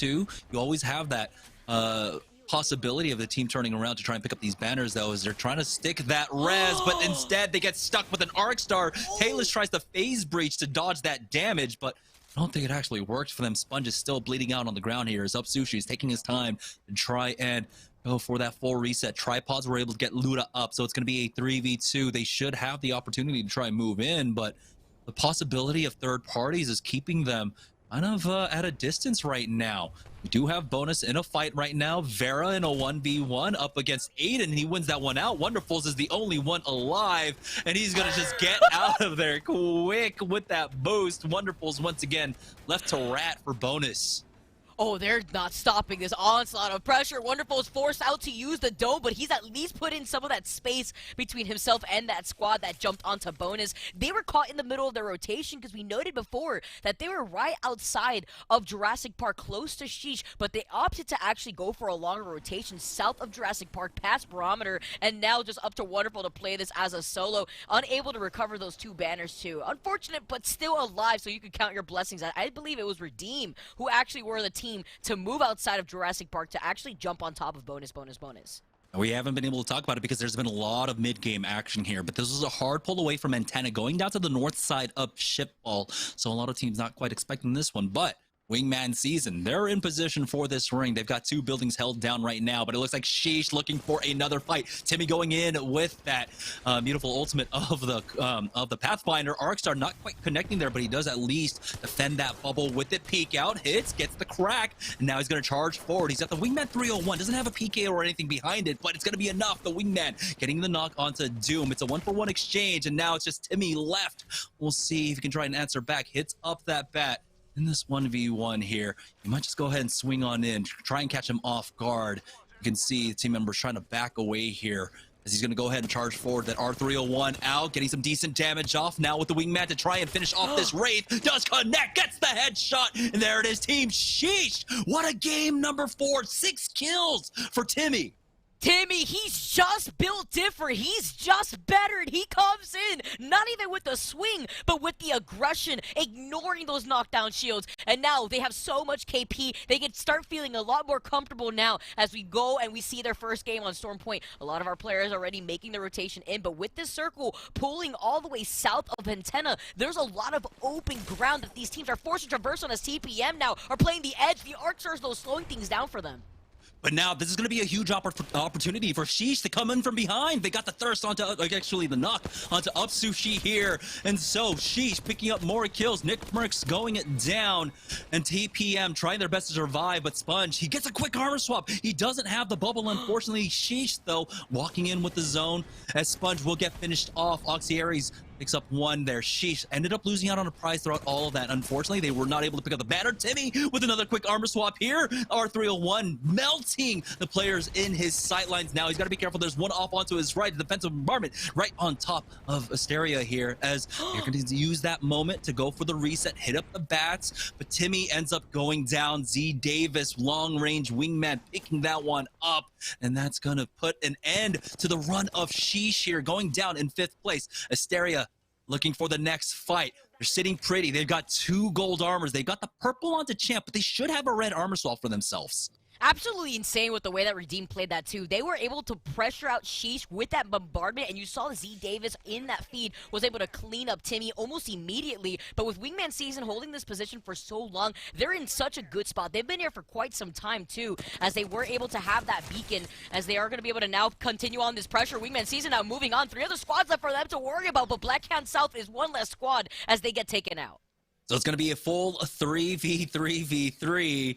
And this is round number 5. We still have one more final slow ring after this one. You can see Redeemed playing on the southwest. You've got Wingman Season playing inside the buildings in the southeast as well. But it seems like they're going to have to contend with the team to the north right now. They could try to maybe go for that rail cannon jump, but that would be kind of suicide with the aim that we're seeing out of our players today. Z Davis going in with that rolling thunder, trying to apply some pressure. But when the artillery comes in, you just go ahead and take flight and get out of there. Yeah, that redeploy, the perfect get out of jail card, as they are just going to linger ahead of both these teams. Wingman Season, Redeem having Asteria in their line of sights, but look how much damage Draco took just out of that redeploy. That's what we were worried about. Those really risky redeploys in the late game could really cost you, as Wingman Season now are going to be able to take some of that extra cover, but still, this high ground building control that they have is so much for them to hold on to, and they're just trying to find the opportunity to move in. Stunny even taking some of that ring damage. He doesn't care, as he actually goes right back to the rest of Wingman Season. Yeah, Wingman Season learning their lesson from game number 1, where they almost got that win. They were in such a strong position. World's Edge game number 1 this time around. Here we go, another top 3 for them. Zednim backing away with that Wraith Q. They can take the time. They still have 50 seconds here before this final slow ring closes. And this one ends up going out into the open. There's a little bit of coverage to work with. It looks like there's a replicator even there right in the middle. So that's going to be nice for them. You can see plenty of fences along with the wreckage there for them. As Redeem, they have a cross angle set up on both of these squads here. Z Davis keeping an eye on Asteria here on the south side building. He's got to be careful not to get double peeked, because they can just go ahead and take one tick of damage and go ahead and full send it onto him. So Z Davis has to be quick on his reaction to a push out. But at least holding a window where you could see both of these teams at the same time. I really like this position from Redeem, but no matter where Assyria has planted their feet on the ground, they're still sandwiched in between Wingman Season and Redeem. Oxy, though, landing some of those headies, though, and are, again, having a really nice position. The Bangalore smoke, though, coming out, and Wingman Season now have no line of sight of where Z Davis's team is currently at, because it's Z Davis that is on that bang, and a nice reposition right there to prevent Asteria from actually full sending it, so they essentially just wasted that dome.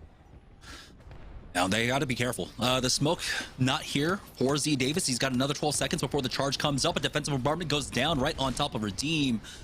Z Davis just gets tagged by 1, but he'll be able to back away. All 3 teams have used their bubbles for now, but Asteria might be able to come in for the third party here as Wingman Season try to commit on to one of the fights. Zednim does back away and stay alive. Fortunately for his squad, he still needs some time to hit that bat.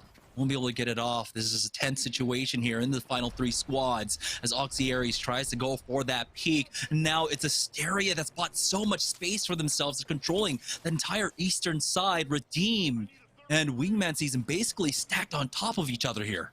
Now the tables have turned. Asteria in such a good spot now off to the side. Redeem is much closer to Wingman Season, but the pings still get put down as Redeem still have those smoke grenades to try to put in some of that space, but the circle is closing it right behind them. Redeem take a nice high ground angle onto Wingman Season as Wingman Season forcibly send it onto Asteria. We can see these fence lines. They're able to utilize these little bit of cracks to continue to poke away. Joey Blackout and Z Davis jump in first. ALGS throws down, is able to just go back on the other side of that fence to challenge Asteria once again. They didn't want to try and full send on the Wingman Season here, but it looks like Redeemed and Asteria are going to fight each other here outside on the fences. That's going to allow Wingman Season to come in. The first knock onto Z Davis, Stunning picking up one more here. Wingman Season is going to clean this one up now, and they're on the verge of taking their first victory of the day. Looks like almost no damage traded on the other side as they pick up the last of almost every kill here in the late game. Wingman Season come up with a huge win in game number 4. And a great way to win in that last circle positioning too, holding on to that building for so long where so many of our players had to trickle away from antenna into their line of sight by where shipfall usually is. So amazing way for Wingman Season to play that so patiently, also not getting ahead of themselves, not trying to isolate Redeem or Asteria, just more so playing their position and knowing when to disengage the moment that Zendom had taken way too much damage for that final fight. I mean, it was an excellent finish there. You can see exactly what happens when it comes down to the final 3 squads. No team wants to throw away the game by engaging first, but ultimately it's about who's more stubborn, who's able to hold down their position. Wingman Season playing inside of that courtyard, we're able to keep Asteria and company just outside that entire time. Great win for them. That's another top finish now after 4 games for Wingman Season. We're going to go ahead and take a short break. When we get back, we'll have our second game of Stormpoint here for the Challenger Circuit right after this.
Welcome back, guys, to the Apex Legends Global Series Challenger Circuit week number 2. Just before the break, we had Wingman Season finally securing a dub for themselves after 2 pretty bad games, you could say, on World's Edge. They're a big bounce back here in the second half for them, especially after their first game where they had a second place finish with notable kills as well. So this should propel them up in the leaderboard.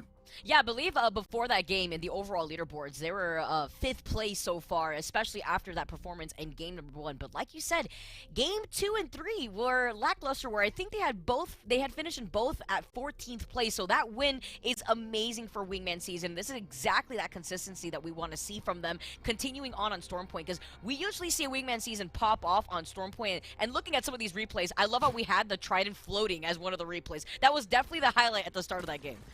Yeah, IRL getting into the fight here. This is where I believe Team Sheesh started to really open things up when they were able to get this first kill onto IRL eventually. But let's take a look at more fights. A lot of fighting taking place here on the south side of the ring, which is basically where this one ended up closing off. Yeah, a lot of fighting happening in that mid game too, just especially looking at how high octane a lot of these games have just been now going out, starting into Stormpoint. Tripods 2, getting that kidnap on the Valkyrie was fantastic, but luckily for that Valk, they were on that character pick, so they were able to get right back into the safety of that portal. And bonus, also trying to get away from Redeem, as Wonderfuls was just the last one left alive, unable to get the banners of their 2 teammates. Yeah, but Team Sheesh, Timmy keeping them alive in this fight, coming down to a 1v1 versus a Wraith. Charges forward with that R301, but he's got the wingy on the back pocket, and that's what we know him for, especially some of our best players. But this last scramble, this rotate in, is where things ended up getting away from them. I believe they were able to finish off TPM, but another squad ends up showing up. I believe that was Asteria coming in, and they just could not deal with this pressure. Yeah, it was Z Davis that came in on the flank onto Sheesh. It kind of just surrounded them here, and this great standoff, a nice patient play from Wingman Season to win everything. Even Asteria, though, who were able to reposition not only with that redeploy inside the building, but also on the other side of that fence. So all 3 of our last remaining teams, Wingman Season, Redeem, Asteria, all play that final circle amazingly. Yeah, great game for them. They got 11 kills overall with the plus 12. That's going to put them at 23. And Sheesh, despite going down in 5th place, they had 13 kills, 17 points for them. Imagine if they're able to finish this one out.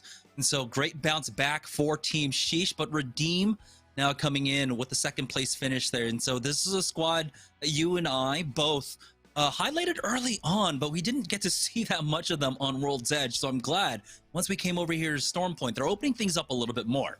Not only that, but also with a bit of an unorthodox composition, too. We see that Pathfinder coming out swinging, and I love to see that coming in from It's Timmy. And I want to see that more going into these next 2 games that we have on Stormpoint. And I feel like this really highlights that difference as we move away from World's Edge into Stormpoint and looking at the different compositions that we're seeing our teams bring out. Now, this is the second half of the leaderboard for map number 4. And, I mean, most notably, you have to note that, like, Black Hand, going it down early on, and so they're not able to rally back off some of the performance they had on the earlier maps. Chatham is Prime, another squad that we were looking here in the Challenger Circuit to really try and make a name for themselves, not finding the quite success that they did in week number 1. And Northern Forces having a great performance on World's Edge, not having the same type of outcome here on Stormpoint. This is the team that won game number 3 of the last game on World's Edge. But now hopefully looking at the overall standings to see where our teams are currently situated in. And we got the total standings for you guys. It's TPM with 50 points. But look how close this is with Wingman Season on their 6th with 48 points. And Northern Forces, the team that we were highlighting, the consistent team on World's Edge, now dropping on Stormpoint rather early with 3rd place with 40 points. Yeah, the surprising thing here is that TPM, they have not gotten a win yet. They've gotten a 3rd place finish, a 4th place finish. They've also gotten a 6th place finish. So amazingly consistent, but I think the most important part is that they've been getting a lot of kill points.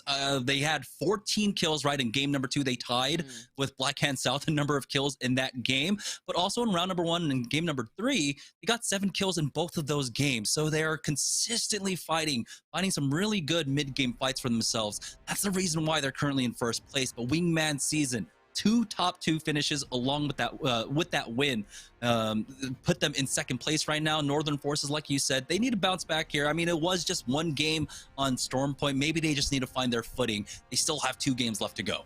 And we've seen that quick adaptation, too, from our teams already onto World's Edge. So I definitely expect Northern Forces to make that comeback here as we go into our second game of Storm Point. And looking on the other side of the page here, total standings on 11th place, IRL, another one of our teams that we saw come out on World's Edge, now sitting in 11th place with 18 points. Asteria, another one of our teams that we definitely have had our eyes on, even in the first week, getting 17 points. And going forward, even Ski Squad, the team that's been running the crypto, actually, falling a little behind here.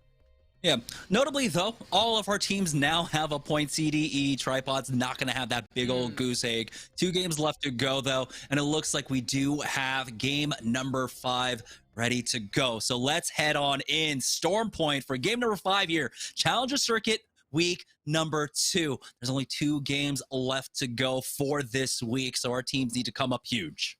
I absolutely love these game number 5s too, Jamerson, because this is the type of game where it's going to start putting on that pressure to our teams that now understand how many points they need to be contending here in the finals with these other heavy-hitting teams. You could see some of those early 50-50s that happened earlier on in Northpad. I'm wondering if we're going to get another situation like that going down as we see Redeem actually make their way over there. Yeah, Redeem's going to have checkpoint, of course, but it's going to be about bonus along with that last squad moving into the North Pass side. It does seem like it's going to be just a full contest. No one playing for the outskirts here. They're all just going to drop right on top of each other. Here it is, a full 50-50 fight, but your Wraith is going to have some high ground angles for his squad. Mendo actually has that height for them now. And so we'll see if he can play lookout for his team well as average. Aiden goes for that first peek, but he's got a re-45. That is not what you want to challenge with as he gets tagged, trying to back away, somehow surviving. Oh, clinching. He manages to survive, but for how long? He's forced to drop down to the low ground to get out of their line of sight, but it isn't enough, even with the dome getting sent out to help him, to at least try to help him. That's 2 out from bonus. It's really up to Mendo, and what a quick sweep up for final boss. Look at the loot that they were able to obtain on drop. Your Wraith with the gold Evo. We absolutely take those, and I did see something interesting come out from Z Davis. We saw it on the last game where they did land very close by to Northpad, but he took the Trident to meet up with the rest of the team over by checkpoint, and I wonder if that's just to purposely deny that Trident away from those squads who actually rotate away from Northpad. Deny the Trident, denied some additional loot. Great move coming out and allow them, I believe we did see them utilize it just a bit. But as we join on board with Chatamus Prime right now, dropping over at Shipfall, their loot not looking the greatest so far. It's going to be only that 1 blue force slacking. We'll see if Adam and Novice maybe pick up some additional loot for themselves. They at least get the beacon, so that's a small bit of consolation for them. Does seem like they are just on the edge of the ring, so this time not going to be dropping down towards Shipfall, but it is kind of indicating it's going to stay down here to the south. Barometer is probably what we're really looking forward to. Luckily, though, for that squad leaving Shipfall, they have that beacon right there that they could play off of. So they're going to have the information for that next circle. As we could see, Underdogs, oh, so unfortunate. They've lost their third in the process of just loading into this. I'm wondering if it's just on Twitch that just or rather, no, on Twitch is still here, but maybe wondering if it's Slater who was their third before, but they're playing this slowly. And we also see the Pathfinder coming out from Flick, maybe inspired after seeing it's Timmy on Sheesh. Yeah, I believe Slater was also that DC that we saw in game number 3. Yeah, I love these tributes that a lot of the devs were able to work into the game. There's, you know, multiple on World's Edge as well to their pets. So it's extremely wholesome to see. Joining on board with the Sirs, though, Aj, Wallace, and Reeds now, as they're getting a free loot path. And it looks like this is where I'm considering the ring to pull down, and that's why Barometer, the ring pulling down over here. There's maybe a chance, there's a chance, small chance that it goes over the Cenote Cave and play off of the cave line there, but Barometer is going to be your best bet. Yeah, so you're going to expect a lot of these teams to already go in for those redeploys. Ooh, See Escape, though, takes a fat bullet, though. Having to be careful, having to play by the rocks to heal up those shields. Has the rest of the squad right behind him, though, before they make their way off of this high ground. It's going to be that team over by the side that is going to already make their way over to Wall. And another place that we usually sometimes see early 50-50s as Sheesh, they're coming out Feeling pretty confident after that last game that they had a really good game on game number 4. They want to continue on that domination as Timmy is still on that Pathfinder going forward with the rest of the games here on Stormpoint. Yeah, things worked out well for them in the last game, right? They played pretty heavy edge and were able to find these fights, and that's why they were able to pick up so many kills in that last game. So they can continue to slow play this, especially off the back of a replicator just outside of wall right now, spotting out a team going for that skyward dive. It's a little bit far, and, you know, I'll give all the credit to Timmy, but yeah, if you actually end up hitting one of those shots, I'd be amazed. But right now, Team Sheesh, I think that's at least some good information for them. They know that one of the teams that they were looking to try and gatekeep or maybe fight on the edge have worked away a little bit further to the west, so they're going to have to keep that in the back of their minds.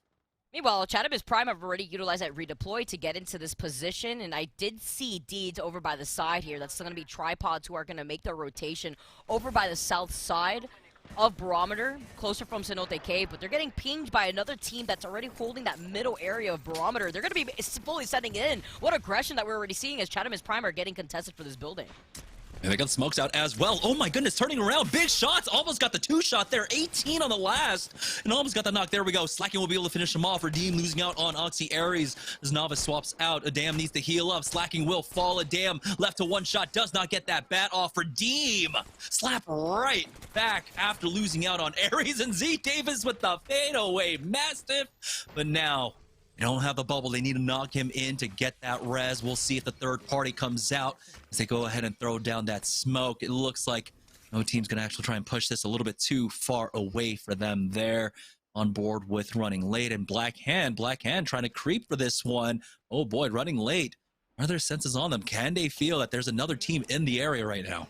Not too sure. They definitely don't want to get jumped right now looking at their Evo shields. They have still 2 white Evos that they're rocking, but they're making so much noise by shooting at these spiders that's what's allowing Black Hand South to actually get into this position to try to maybe sabotage them in the middle of that rotation. Looking a lot better in terms of their own Evo shields, and they do have the redeploy in case they want to go for those quick rotations with the circle closing in. Black Hand South have not been able to recreate their earlier performance here, that huge 14-kill game for them. But that does at least keep that window open in the final 2 games. They just need to have some consistent performances right now, though, on board with Team Sheesh, making the rotate now. Still playing off the edge here, round 1 closing. But it doesn't look like they're going to find a team quite yet. They do get some additional loot at the very least, a lot of nades, which would be useful in the fight that they want to try and take moving forward here. But 18 squads remaining, so like we expected, action starting to pick up a little bit more as teams are starting to get into that desperation mode where they know they need to start picking up more and more points. And you can see how Sheesh is playing this a lot more confidently, too. Trying to take some of those shots in the middle of that team, rotating right in front of them. They have a bit of an incline that they're working off of, and they're also inside circle. So they do know that they have to try to play this a little bit deeper to try to hold onto that final circle positioning. Not too sure. It doesn't look like they have that beacon information, so maybe trying to prioritize that next beacon control so that way they know where to plan up ahead. Two recon characters and not a scan between them. Tisk tisk. But as we join on board with the other Black Hand squad right now, they do have a team right now inside the mill, but doesn't look like they quite want to fight this one. They're just going to go ahead and back away and slide down to a better position. They do have that ring information. They do have a beacon just ahead of them, so they might be trying to reprioritize that. I might have seen another squad actually up there. Multiple teams now in Jurassic Park, but sheesh, not quite aware of it, but they do see the missile storm, so they should know that if they want to, they can turn around onto this right now. Northern Forces, that's going to be one of the teams here, and we had one more squad inside of the buildings there proper. But it looks like Northern Forces are just going to get some free farm onto these Prowlers for now, playing this passive position.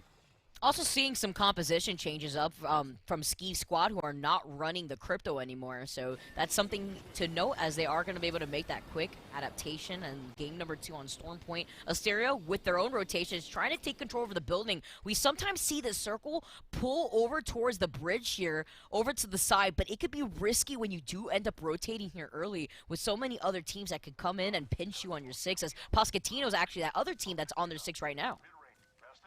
We have a few teams that are actually just playing out in the edges. You can see 00 negative and his squad running it out there on Launchpad. Fish Farms, that squad still there.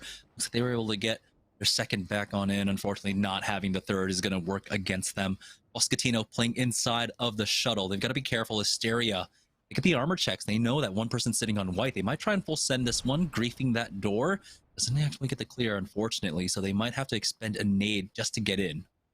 But they're going to be sitting here for quite some time now, too. They're just going to be comfortable, just waiting things out to see where that next circle is going to pull, because in this position, they are giving up a chance of being able to have control over a beacon, to have that information. And as you said before, there's already so many teams playing the edge of this circle here. We do know that Tripods is one of those other teams that are holding the right side of where Asteria is positioned, but they are getting some of those checks, though. Hitting for flesh here, it seems, as Asteria do manage to grief that door that you were mentioning, and now they can continue on that pressure as another fight is actually happening on the other side. IRL versus Black Hand right now. Black Hand has the upper hand here, but he also has a drop down as he gets cracked. Goat holding on the anchor in the backside as Shubi tries his chances to try and challenge that, but he's got dropped down low. 2 taps with a 72, takes out Ivan. IRL now down to a 2-man, but they need this quick armor swap. They don't get the thirst, unfortunately. Now things are turning around just a bit as Leda picks up that kill on the Shubi, but we'll see. As there's only one player left remaining for him. Another third party showing up as well. And Black Hand, oh no. They find themselves the recipient of a third party of Final Boss. They lose out on Yasuo, only one remaining. You can see they're going for that instant thirst. They want these kills. Hopefully they can try to get away in time, but you see Final Boss taking their chances, throwing grenades up into the air, spraying and praying, but just instead with the nade. Fozy now playing off by the staircase here, but it's Poscatino that their buildings actually get contested. Now wondering here if it's going to be that team that was just holding the bridge this whole time. Yeah, Asteria, they did trade 1-for-1 though, unfortunately, and they need to get Fozy back up to full HP. He's dropped down to 1 now. Drago does peek, gets that knock, and he does finish them off. Drago. Big plays coming in with that arm shield, allowing him to go for that corner peek, getting Champ back into this game. Now they're sitting inside this shuttle. They've got 3 loot boxes, purple armor swaps over them. This is going to be a great chance for Asteria to bounce back here in game number 5. And a much better position, too. We were highlighting the bridge and how it could be unsafe, as it's really easy to get pinched here. But Asteria now have control over this building now, and they can play this extremely patiently while they continue on their poke pressure onto the other squads that are making the rotation over by Barometer. You can see now, fully healing up these armor swaps for themselves. Now, they did hear that one, and they are dropped down on, but Champ gets some big damage off at the very least. It's going to be Sheesh pushing in. Drago now, the only one alive, and TPM coming in for the third party up against Sheesh once again. Oh, no. Nicewig is the first one to fall. Up Sushi gets the instant thirst. Timmy will go down next. TPM are able to challenge the aggression of Sheesh and knocking them out early on here in game number 5. I can't believe we just had 2 Valkyrie points on the same building. Are you kidding me right now? The timing is impeccable. But this is what happens when you find the opportunity. And Blackhand playing this as a solo. Look at Good's positioning. We saw them just get away barely in time from that team that came into third party here. I believe it was Final Boss that's still holding on to that building, still looting up. But from one section to another, you're currently still going to have a prize alive, as Sheesh still manages to see Final Boss that's still holding on to that building, still looting up. But from one section to another, you're currently still going to have a prize alive, as Sheesh still manages to see another day. We got Wingman Season along with Redeem down here now. Deeds also playing off to the side, so 3 teams currently playing just on the edges here. We'll see if Redeem can try and gatekeep at this point. To look at running late, they're still zone rotating right now, picking up whatever loot that they can. I'm wondering what their loot situation is like, if they're still rotating through the ring currently, moving from position to position. You still have a lot of teams also outside of the zone currently, teams trying to gatekeep IRL. Looks like Final Boss are trying to finish them off. Gives me Elevate vibes, just looking at the team that's rotating from outside of the ring, taking their time, maybe wondering if their loot pool was weak, that they were able to utilize those replicators. And as we see another team coming in, that's CDE, taking that longer rotation. Looks like they are on a redeploy here, wondering where they decide to rotate themselves into this next circle. But so many teams have already taken up that real estate in Barometer, and we have another redeploy coming in now from that other squad. Yeah, Suros is going to try and make their way into a proper building inside of Barometer right now. Don't really see pings going down for them, as there is a Blackhand squad playing that height, and they're able to drop in, taking no damage. So Asuras, ooh, as I say that, getting tagged, but Minxa should be more than safe here as they back away, try to play safely inside the center of Barometer right now. They even pick up some additional heals for themselves. You can see OBH, he is always on point. He's making sure he's checking every corner with an arc star right now, though. Oh boy, you have a fight. Lightstar Joe, he needs to survive throughout all of this. Kuzme was dropped down low as they finally make it out of the ring. Super crazy here as Running Late managed to at least take up this spot in the southern part of this building. Wondering so many of these teams, though. The doors getting griefed, though. Kuzme in that line of sight as Running Late are just trying to take some of that extra cover. Wondering which of those teams are actually pinging them, but they're getting pinged on both angles, actually. Nowhere is safe for this team. Yeah, they're working with the smallest of covers that they can right now in that hallway. Peek from either side. Asuras will be safe inside the middle of Barometer. I can't imagine anyone really drops down to contest them. You can see Goat for Black Hand as that rat has found a small corner to work with. Stunny is able to get a nade in, making the knock onto Lightstar Joe, but can they follow up? Double O negative is the next one to fall, and it looks like they might just be able to finish them. Z Davis, though, does get a knock onto Noko, so a big fight taking place here. A very important fight as well. Yeah, actually wondering here how Redeem is doing over by the other side as TPM are still taking up that building to the right of Final Boss. This little team that came in for the third party and now rotating out as leaving Blackhand just as a solo. Now we currently see Northern Forces redeploying themselves now into the middle portion of Barometer. We thought that no one was going to land on the low ground, but they are. They're landing right on top of Asuras. Ooh, and they get out of there as quickly as they can. Vera and Flick, remember, they're that two-man right now. They've completely cornered. Flick will fall. Underdogs now just down to Vera. Not really going to be an opportunity for him to try and get that res here. As Luda ends up going down, Kuzme picks that one up and gets the instant thirst as well. So Vera gonna rat this one out. We have plenty of rats in this lobby. 15 squads, 35 players remaining. That's 10 players are currently not on a team right now. And so let's see, IRL make their rotate in, but it looks like Leda ends up going down, so that's one more rat gone. As Final Boss still holding that lower end of the bridge, but TPM do know that there is a team right there, as we currently still have Running Late holding on to the slightest of all corners and tripods, though, moving in as just a duo. You were talking about unfinished squads here. Nick Merckx taking so much damage, but he manages to clean up Running Late, but still that other squad is still fighting so much pressure. And that's going to be Wingman season. Who have been the squad who has been pressuring on that train cart? They're not going to try and throw anything here, though. It's just going to be a small excursion to try and pressure them a little bit, but they're not full sending it quite yet. Bubble has been expended on the other side, though, and now some decent damage off. They can try to push in. They know that it's a 2v3. They know that Luda ended up getting thirsted, and they didn't see the res in the area. Nick Merckx, will he make it behind cover? He does. Wingman season. How determined are they to try and get these kills? They haven't picked up too many here in the early game, but they're still, on top of the leaderboard. So I'm glad that they're maintaining their discipline. They're not going to go ahead and just overextend for these.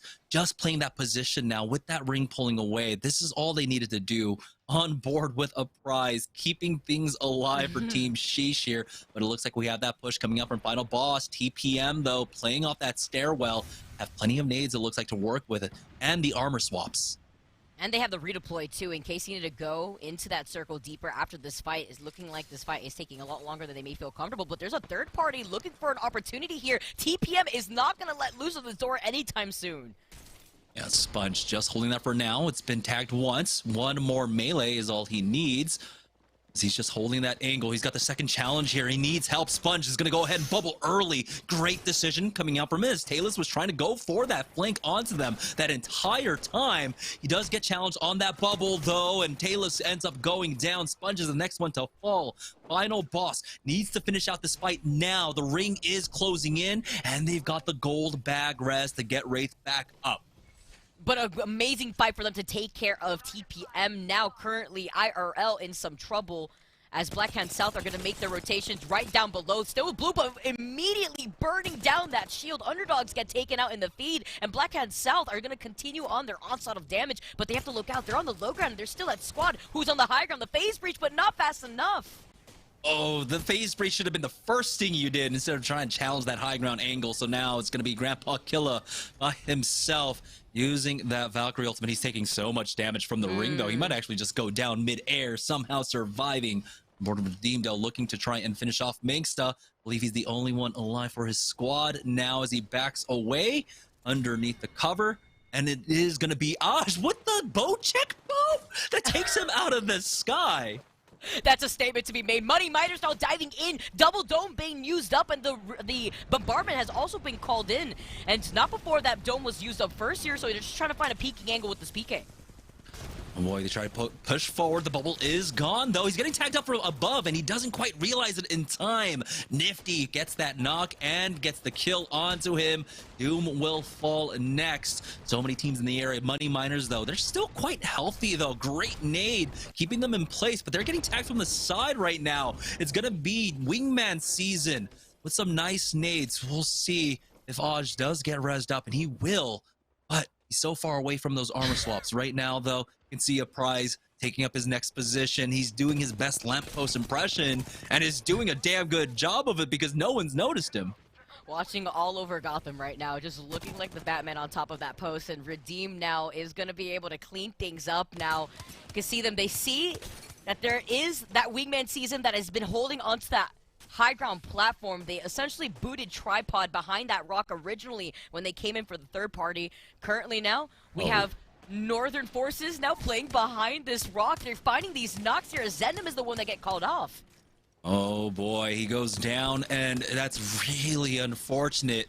He's just trying to survive, but Northern Forces playing off the southwest side. They are in the next zone. Round 5 closing. 6 squads, 13 players, so many rats. And Northern Forces, one of the few teams that are full up and healthy here. As you can see, right now, they're trying their best to challenge. Noko left by himself up top. It's really unfortunate. I'd love to know exactly what happened to their spot because we thought Wingman season were in a game-winning position, but now it's just Noko left on his ones. Plexus finishing off the last remaining member of CDE. There we go. Dice to fall, and a prize gets cleaned up. We are almost out of rats. I think Noko might be the only one left, so it's going to be a 3v3v3v1. Money Miners up top with the nades down. The Redeem Oxy Aries taking a lot of damage here. Z Davis needs to reconnect with his squad, but he will not make it over. Oxy Aries trying to hit him in, but he's taking a lot of damage for it. The only saving grace is that Money Miners have to keep their team to the north in check. Wingman season, Money Miners, Redeem, and Northern Forces that were holding onto that side rock that's right in front of Money Miners. But this is the spot that we had seen that Tripod had held for so long. They were predicting this amazingly, but they just got booted off. Now look at Noko just having to play this as a solo, just trying to bait out with that mobile respawn beacon, but also could use that as a way to block that doorway. But Mullets is now poking through to try to see if he could get a shot onto Noko. You cannot make any mistakes here. I think the only saving grace is that really no one could quite challenge them for that height. Oxy Aries maybe, you know, or these Valkyrie players can try and go up there, but why would you at this point? Well, respawn beacons going down as everyone is trying to utilize as much of, well, the little cover that they can get here. Nice smoke at least for Z Davis, but they've got a team above them, Northern Forces. We'll see if they can split up just a bit to try and create a better crossfire for themselves. You do have proficiency covering the eastern edge as he is getting tagged a bit, but you can see Northern Forces, they're looking for another big win. We were wondering if they're going to be able to bounce back here into Storm Point. It looks like they just might be able to, but look at the damage. Aj goes down.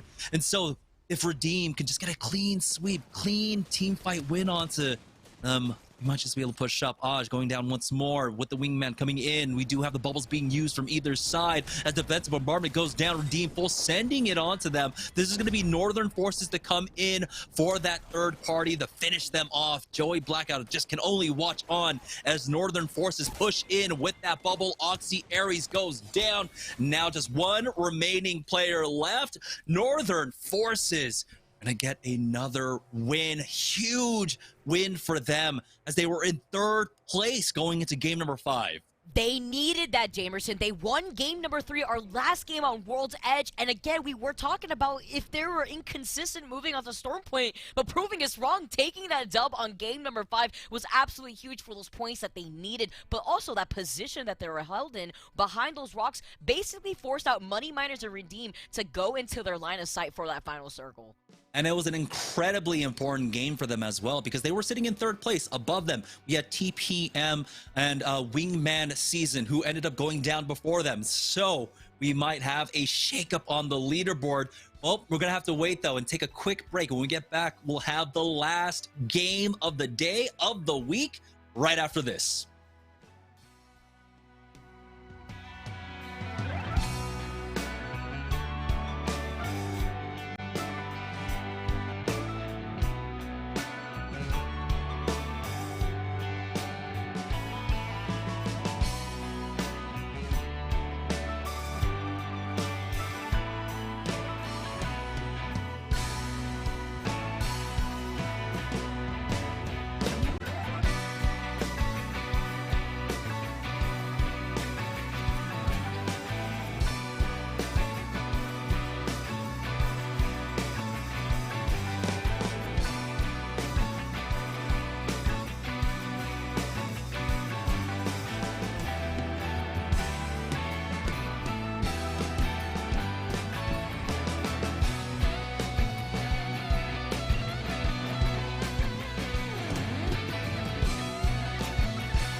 And it all comes down to this one last game left.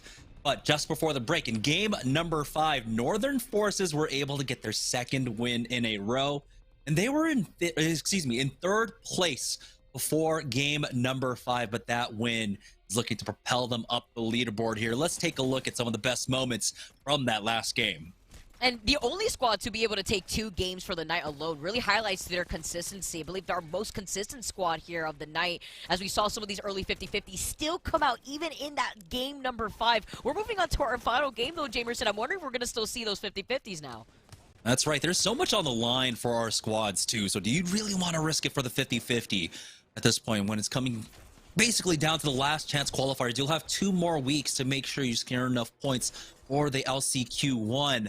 And do you really want to throw it off of a 50-50, off of an ego check on those 50-50s? Tripods definitely coming alive here in the second half, but it seems like it might have been a little bit too late for them. But if I know that squad, if I know Nick Merckx, you know, it's just, this is a huge learning experience. They're going to continue to get better. Going into Challenger Circuit week number 3, I'm expecting a huge bounce back for them.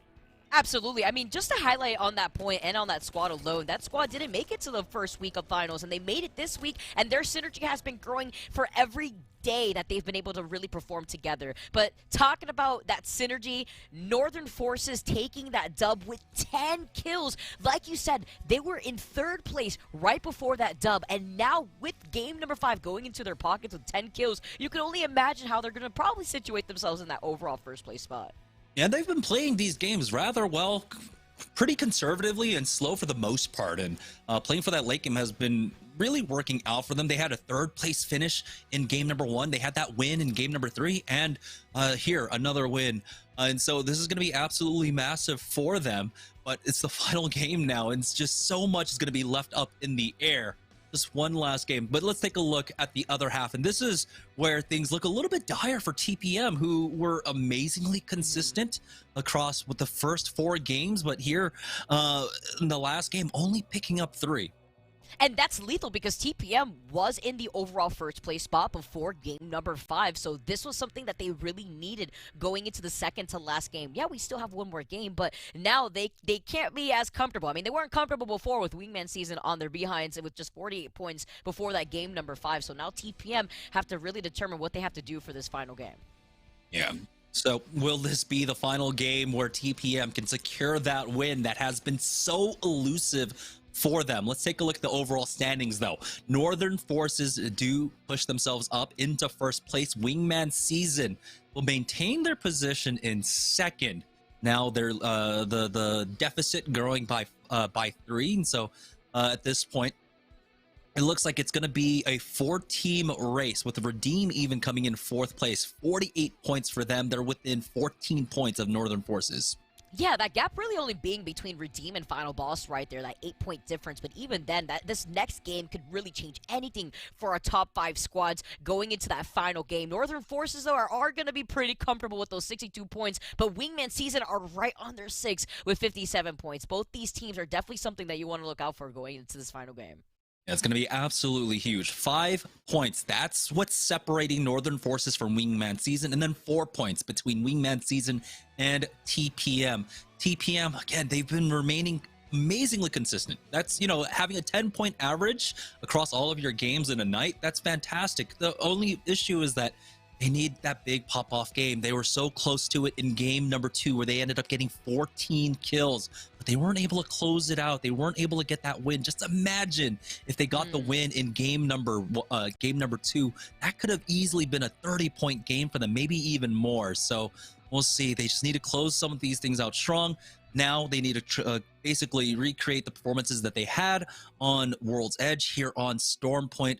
We'll see the one last game, Vicky, here for week number 2. And you'll love to see it as we move on to Storm Point for this final game again. These final 3 games have all been on Storm Point, and we've been seeing a different look from a lot of our teams, not only from the composition adjustments that we've seen from what some of these players feel more comfortable on, but also just in terms of the rotation and these early 50-50s as there are less POIs on Storm Point. Yeah. Now, it's the last game. And, you know, we have to talk about the stakes again. Last chance qualifiers will be coming up here. And that's what what our teams are playing for, because it's going to be a gauntlet. I mean, first you have to make it through Challenger Circuit, and then you got to make it through the last chance qualifiers, and then you got to make it through the next one. So it's just, there's so much more ahead of them. But I think most importantly for them, though, this is some really good experience. I was expecting a lot of these games to be much quicker, to be much more pug style. When it comes to qualifiers, that's usually what we expect, where it's going to be a lot of like kill heavy, playing edge style, but that's what we're not seeing so far. With the stakes so high, our teams are playing a little bit more conservative, and we're seeing a lot more attention being put on the zone. I'm also noticing that teams like Sheesh were not able to participate within the first week of the Challenger Circuit. Yeah, you could come in for halfway through the Challenger Circuit season, but you're risking out on just losing so much points in the process. So that's more pressure added onto some of these teams as they make their way through the second week of the Challenger Circuit. That's right. This is a cumulative process. We have 2 more weeks. We basically run parallel with the ALGS. So if we've got an ALGS weekend, we've got Challenger Circuit going on. So make sure you guys keep that in the back of your minds as everything happens, because again, we have so much talent here. I mean, being able to see Noko find another squad, finding some success right now, being able to see Nick Merckx really put his, really try his chops inside the competitive realm. Seeing Timmy and Sheesh and them all back as well has been an absolute treat. But seeing teams like Northern Forces, TPM, a squad that we've been seeing here like in Tier 2, Tier 3 for so long, really clawing for their chance at the big leagues. It's been a sight to see. Now we'll be coming down to this one last game here in week number 2. Yeah, to further highlight that, teams like Redeem, too, a team that was able to take the first Challenger Circuit, also still staying consistent, staying on top of the overall top 5 leaderboards here as we go on that final game. Hopefully trying to see where this circle is going to be pulling for us, because we've been seeing a lot of more of those southern circles as we move on to Stormpoint. We do seem to have a drop spot for one of our squads. We were seeing the 50-50s taking place over at North Pad. This time, not around. Trying to get an IA4 where bonus ended up dropping, because they might end up, of course, challenging another squad without having kind of that information about the rest of the map for themselves. And, that really highlights, though, a lot of these teams actually trying to respect one another. They heard us, Jamerson. They heard what we were saying before. Do you really want to risk it for the biscuit? And a lot of these teams aren't. We don't see that 50-50 happening in North Pad anymore either, as CDE, rocking the Loba, are going to be able to loot up quickly, as that black market is going to come online soon. But this is a 50-50 that we were avoiding in North Pad, but we take it over to the other side of the map. Yeah, CDE versus IRL. They got them dropped down below. The bubble has been used, but the unfortunate thing is that they're still just sitting on white armors, and only 2 clips for Carlin there on that car. We'll see. He's got a few more seconds to get that Black Market Boutique, which could be the difference maker here. They just drop that down, get a quick armor swap, but never mind. Ivan is actually able to challenge the person to try to go for that peak on the stairwell there. They do have a Gibraltar on the other side. He gets to crack himself, and now he's getting double peaked now. He's done so much damage somehow. IRL losing out on this one. Relay does get the double knock, though. It's come down to a 1v1. Getting challenged at that bubble. Goes for a quick peek. He has to be careful as he backs away. I'm wondering if that Black Market Boutique got dropped down for a quick armor swap or something, but it doesn't seem like it right now. Relay going to take the time to hit up some cells at the very least. He's got a Re-45 and that EVA 8 retaking height now. As you can see, CDE might try to go for that reset. No, here comes that peek out. He's got both of his players here, so that the knockdown shields can be incredibly crucial for this fight.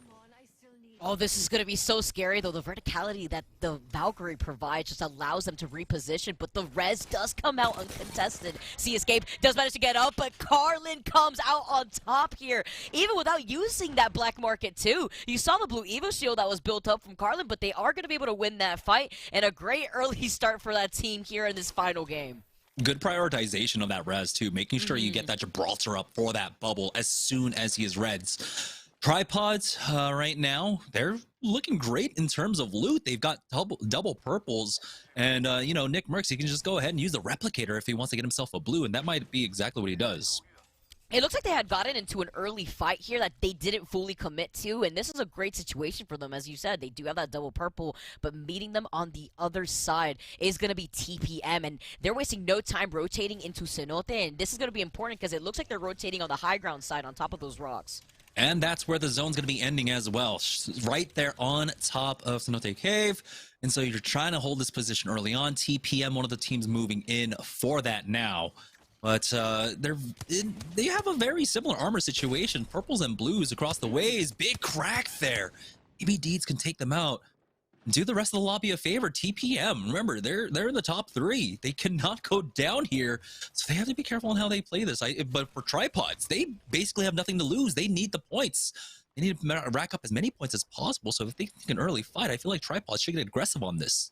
But they're playing so passively here. They didn't really want to fully send it after that Arc Star break. They gave that space for TPM to just reset, and TPM are just going to stay inside that building. We've seen where the circle ends up pulling sometimes over by Cenote Cave. Sometimes it does pull a little bit more to the west, as you can see some of these teams not only redeploying, but also using the dome to use a trident and just to get out of there. But more teams are making their way over to Cave. Ooh, Deeds was able to get a kill onto 1. Now Tripod's playing off a strong position. They got 2 blue armor swaps to play off of there as TPM end up getting that 1 kill onto OBH, and there's only 1 player remaining for that squad. Tripod's Nick Merckx! Sponge is able to shoot him out of the sky, but there's going to be a quick bubble res for him. It doesn't look like anyone wants to try and challenge that now. TPM will just go ahead and back away. They've got their spot. They don't want to give this up. And you're just going to stay here. Sometimes you see the circle pull outside that fence line that we're currently seeing TPM sit in right outside that building. They're going to keep on poking tripods over to the side, but a beam coming out from the high ground here. It's a charge rifle, and more teams are making their way over. It's going to be Skeeve Squad, the team that was originally rocking the crypto that made some of those composition changes, and it looks like they actually went right back to the crypto. They felt more comfortable on this composition, and they were using this on World's Edge, just kind of slowing things down here on Storm Point. But for this circle, this is a great case scenario for this squad since they're already going to take up this real estate. Yeah, they're center zone, and they have the beacon just about like 30, 40 meters to their south, well within range of that drone for him to pick up and continue to hit throughout the rest of the game. But it's about defending that position. You got to be careful in those buildings. You have to be experienced in trying to hold that. Ooh, Sponge ends up getting a knock onto Joey Blackout, but that was with the charge rifle, so I don't know if they can really follow up on that one. Wingman Season were able to work their way into the western side of the zone, and they've been able to call the hard edges pretty well of these zones right now. Wingman Season, our current second place team in the lobby. They've got to be careful. They do not want to go down early. Noko will not be greedy with that bubble. Will use it and just back away. Wingman Season only 5 points off from first place right now.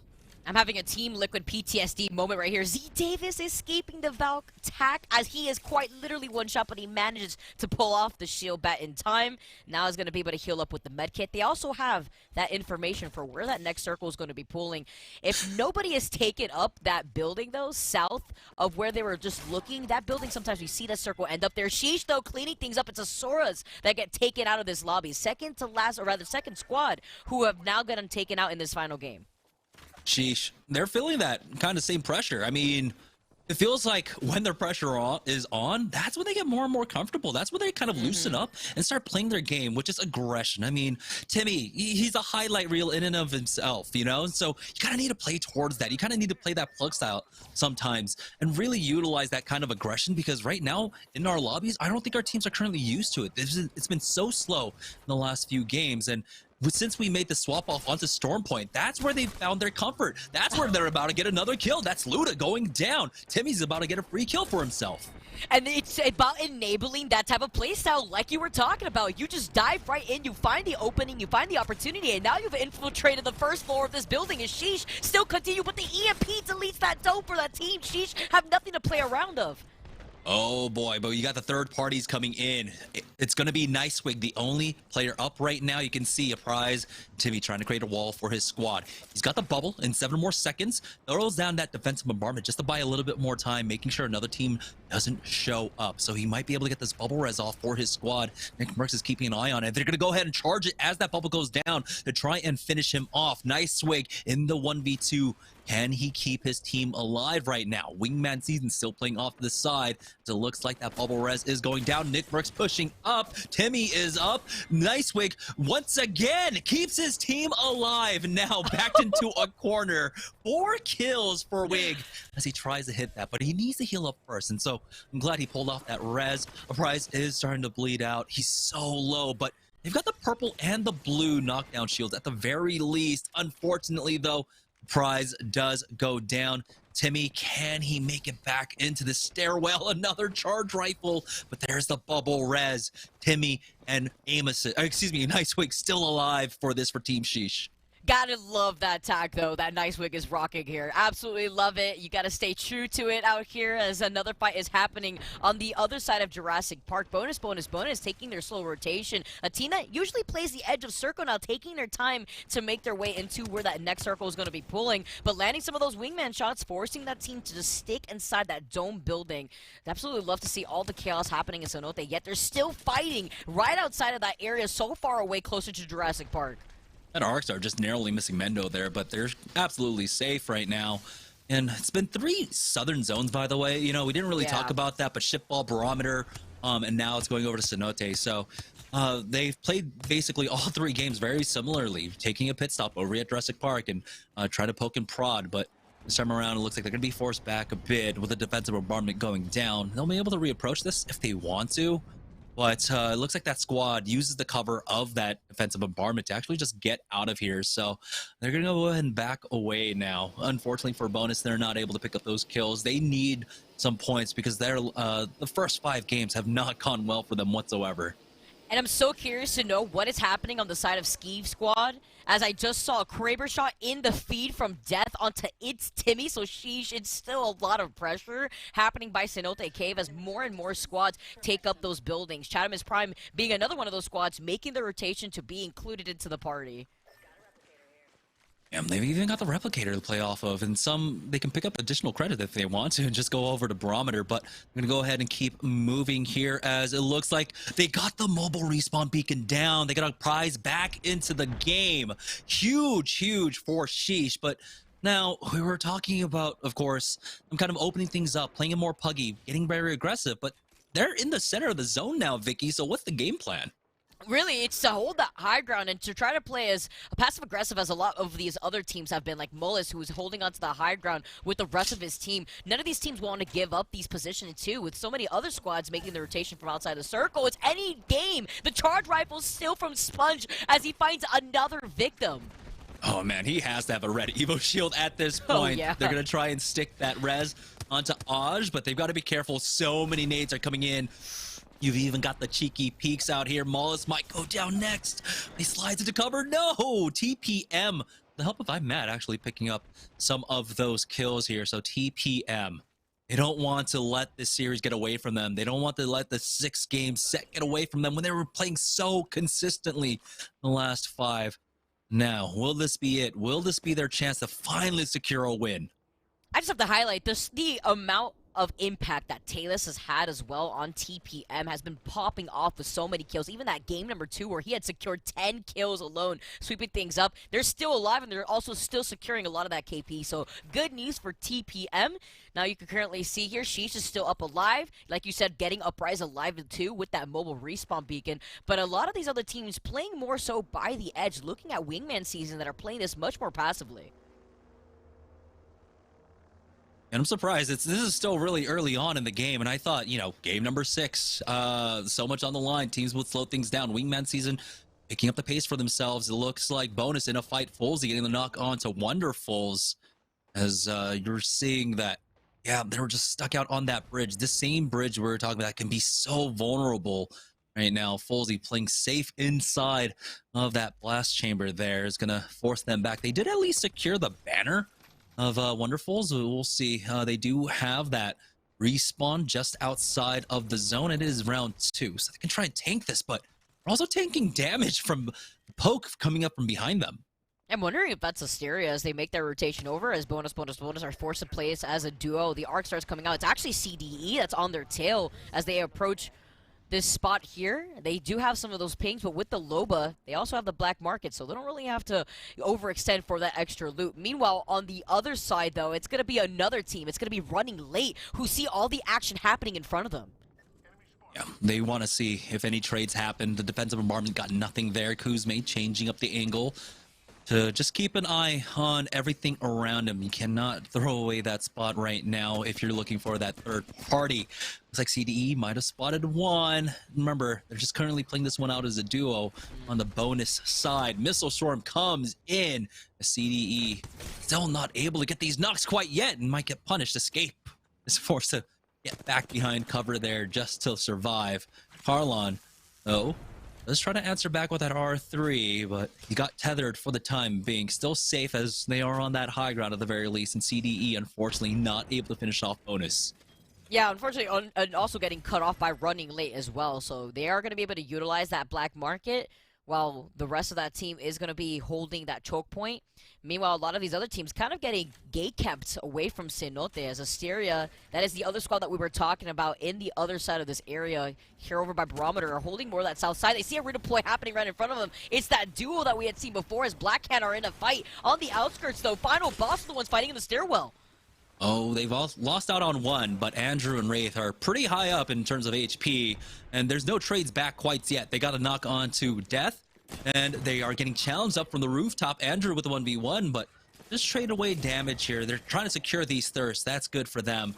Be quick armor swaps if they so need it. Instead, they're going to go ahead and try and stick that res. No challenge there on that res, and so they will get Doom back up. They've got the armor swap on the purple. It looks like it might have actually just been empty there as Average Aiden trying to push in. Mendo as the two-man trying to finish things off here, but unfortunately they don't get a knock quite yet. Quick armor swap from Mendo onto the red, but it's still a 3v2 and he's getting challenged by multiple members. Average Aiden does end up getting the knock onto Wraith at the very least, bringing this down to a 2v2. They'll be able to finish them off. Oh, there were so many squads in that area too. With Final Boss going down, that was bonus here. And we had another squad, Skeeve squad originally, but Bonus now have to play this as a rat. Northern Forces now looting up, utilizing this portal just for some extra insurance, just trying to check both angles. Looks like they were struggling a little bit as they're still rocking those blue Evos, but they make that quick shield swap, and they do know that there is another player inside this building. Not too sure if they know it's a rat though. It's really hard to tell just because there have been so many fights. Right now we're down to 14 squads, 35 players, so multiple squads that are absolutely low. Aiden just I don't know exactly what he's doing there. Just kind of swinging around. Running late though, in a little spot of bother. They've lost out on Lightstar Joe. CDE with the gatekeep actually turning things around onto them. It looks like they might have just lost priority on this rotate. Good spray down from 00 negative, taking out Slacking, bringing this down to a 2v2, but Kuzme had no HP left. He ends up going down. Chatamus Prime ends up showing up here for this one, but now CDE coming in for the third party, looking to finish them off. A damn, the only one up here. Now CDE, they should of course do the proper order of operations, finish off the thirst on the ground, then get the last kills, and they do. So CDE picking up some much needed kills here. We're down to 10 squads now, 27 players left in round number 4. Good timing for that fight there, too, just to go in for the third party and their position, and they have a clear path over to where the circle is going to be pulling. Look how many squads are still inside these buildings, though. You have Blackhand South that have not been really peeking much. We've been seeing these charge rifles going off in the kill feed from so many of our other squads, as Stormpoint really does provide those open angles just for the charge rifle to shine. And Blackhand South, they're just going to be holding inside these buildings, but they can't hold on to them for long, as in less than a minute, they are going to have to get moving soon. But they do know that there is another team in the building right across from them. Yeah, this ring just hitting right on top of that beacon inside of Cenote Cave here. As Asteria now trying to work their way from the northern side. They might be telling another team, yeah, it looks like it's another full 3-man here. Champ looks like we'll wait for his squad. So good discipline. He doesn't just go ahead and full send on his own. Asteria on the move, though. They end up missing out on the rat in this game. Lou just shaking in his boots there. We'll be able to walk in behind them, but we'll see how much longer he can survive for. So we do have that one rep, but we also have the 2-man, Vera and Flick, that have been playing this one out. And so is Sheesh. Ooh, Sheesh holding onto that beacon building still after getting that res into a prize. Meanwhile, you currently have Northern Forces playing still by the edge, but TPM holding onto another building right close to Sheesh. But overall, looking at where that next circle is going to be pulling, Sheesh do have that beacon information right on top of them. Northern Forces, can they get a third win here? I mean, they are current lobby leaders, but they haven't picked up much in the way of kills so far for this game, so they cannot sit comfortably. They need an impeccable finish here, basically, to secure this win right now. As you can see, they're facing off against Asteria here on the north side of this ring. Lou still creeping in behind them.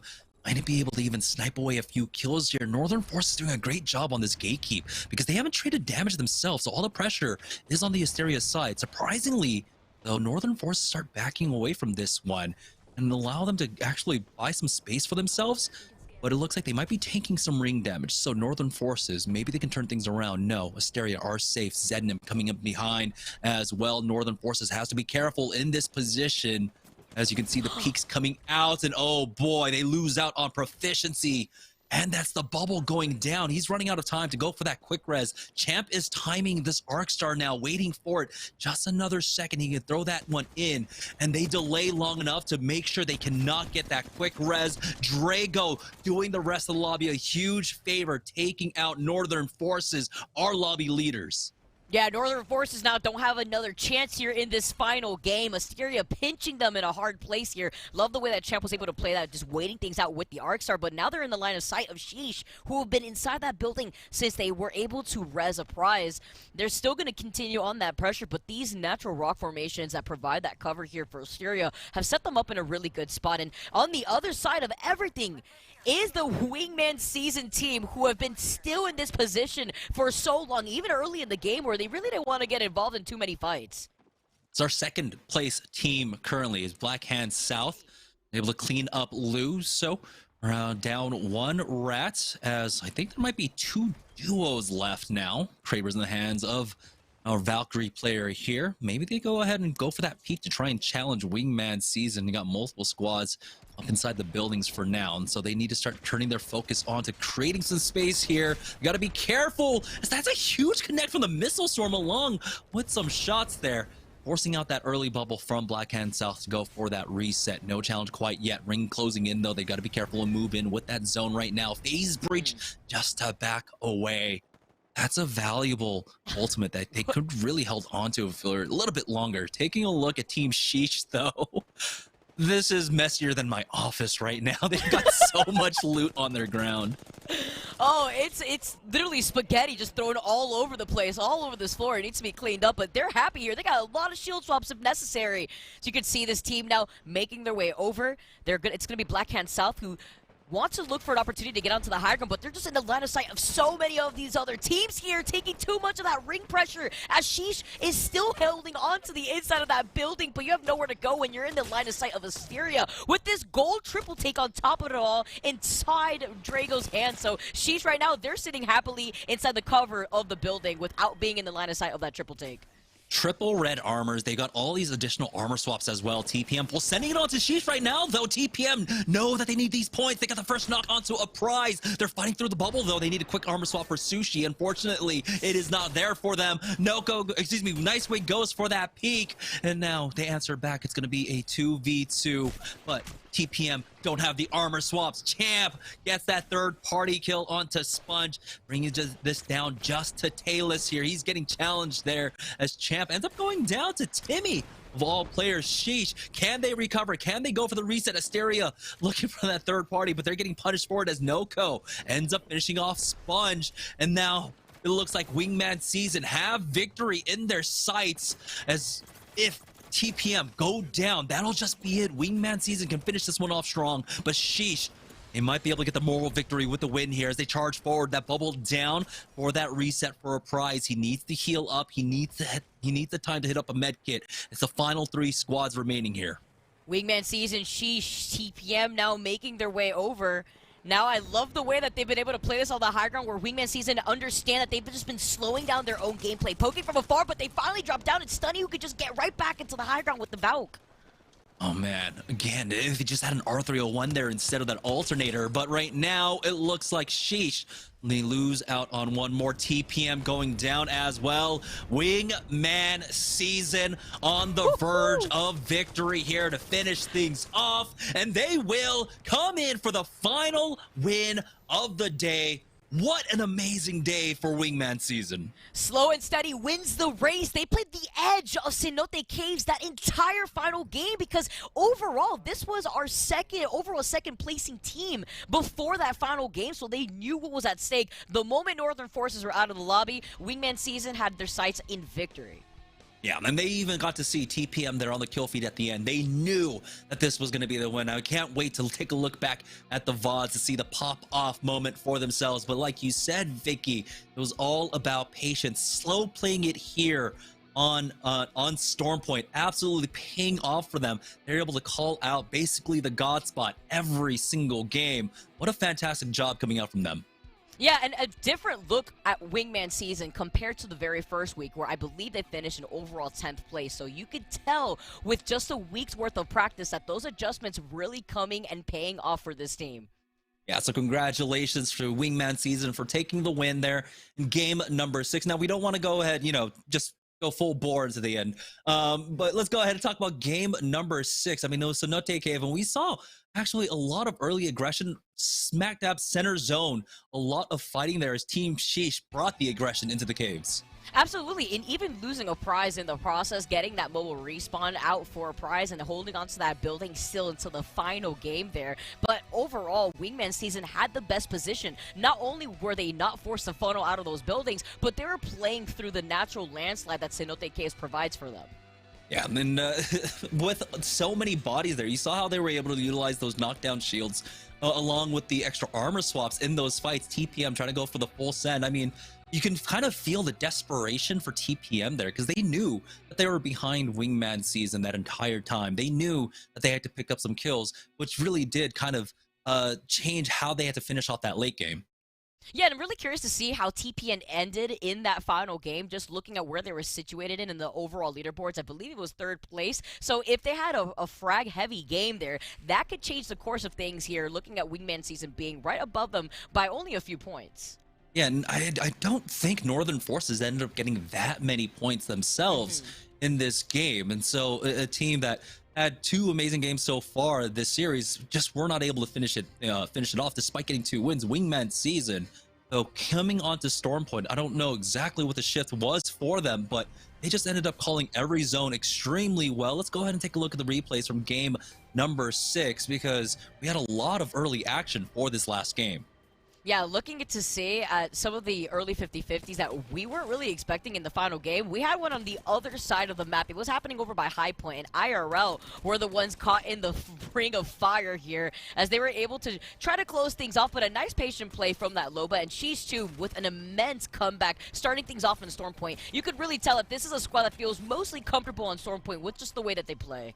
Yeah, this is the fight, I believe, where they ended up losing out on a prize, but big plays coming out from Nicewig to keep his team alive into this. They were able to get that res onto him as well. Chadamus Prime being taken down here by CDE, who had a really good game number 6, it looked like. I mean, we saw them fairly regularly on the kill feed for this last game.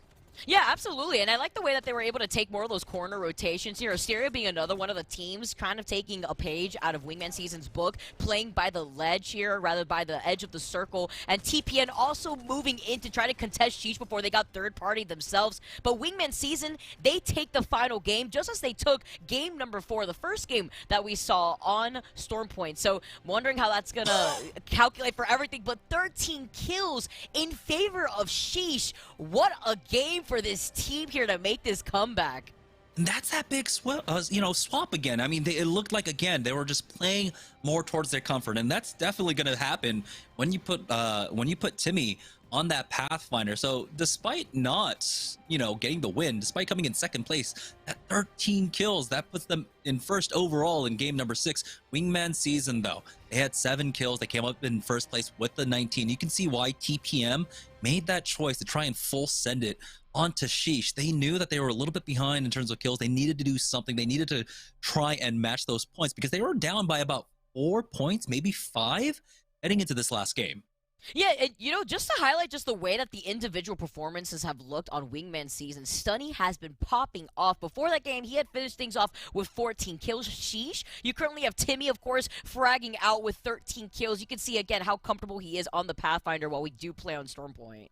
Yeah, I forgot how ridiculous the Mastiff looks when you have that purple bolts on it. It felt like he was shooting the EVA 8, how quickly and deadly those shots were as well. But it was great to see that, after the start of the day, I mean, a lot of the teams that were really looking forward to had a pretty rough start for the most part.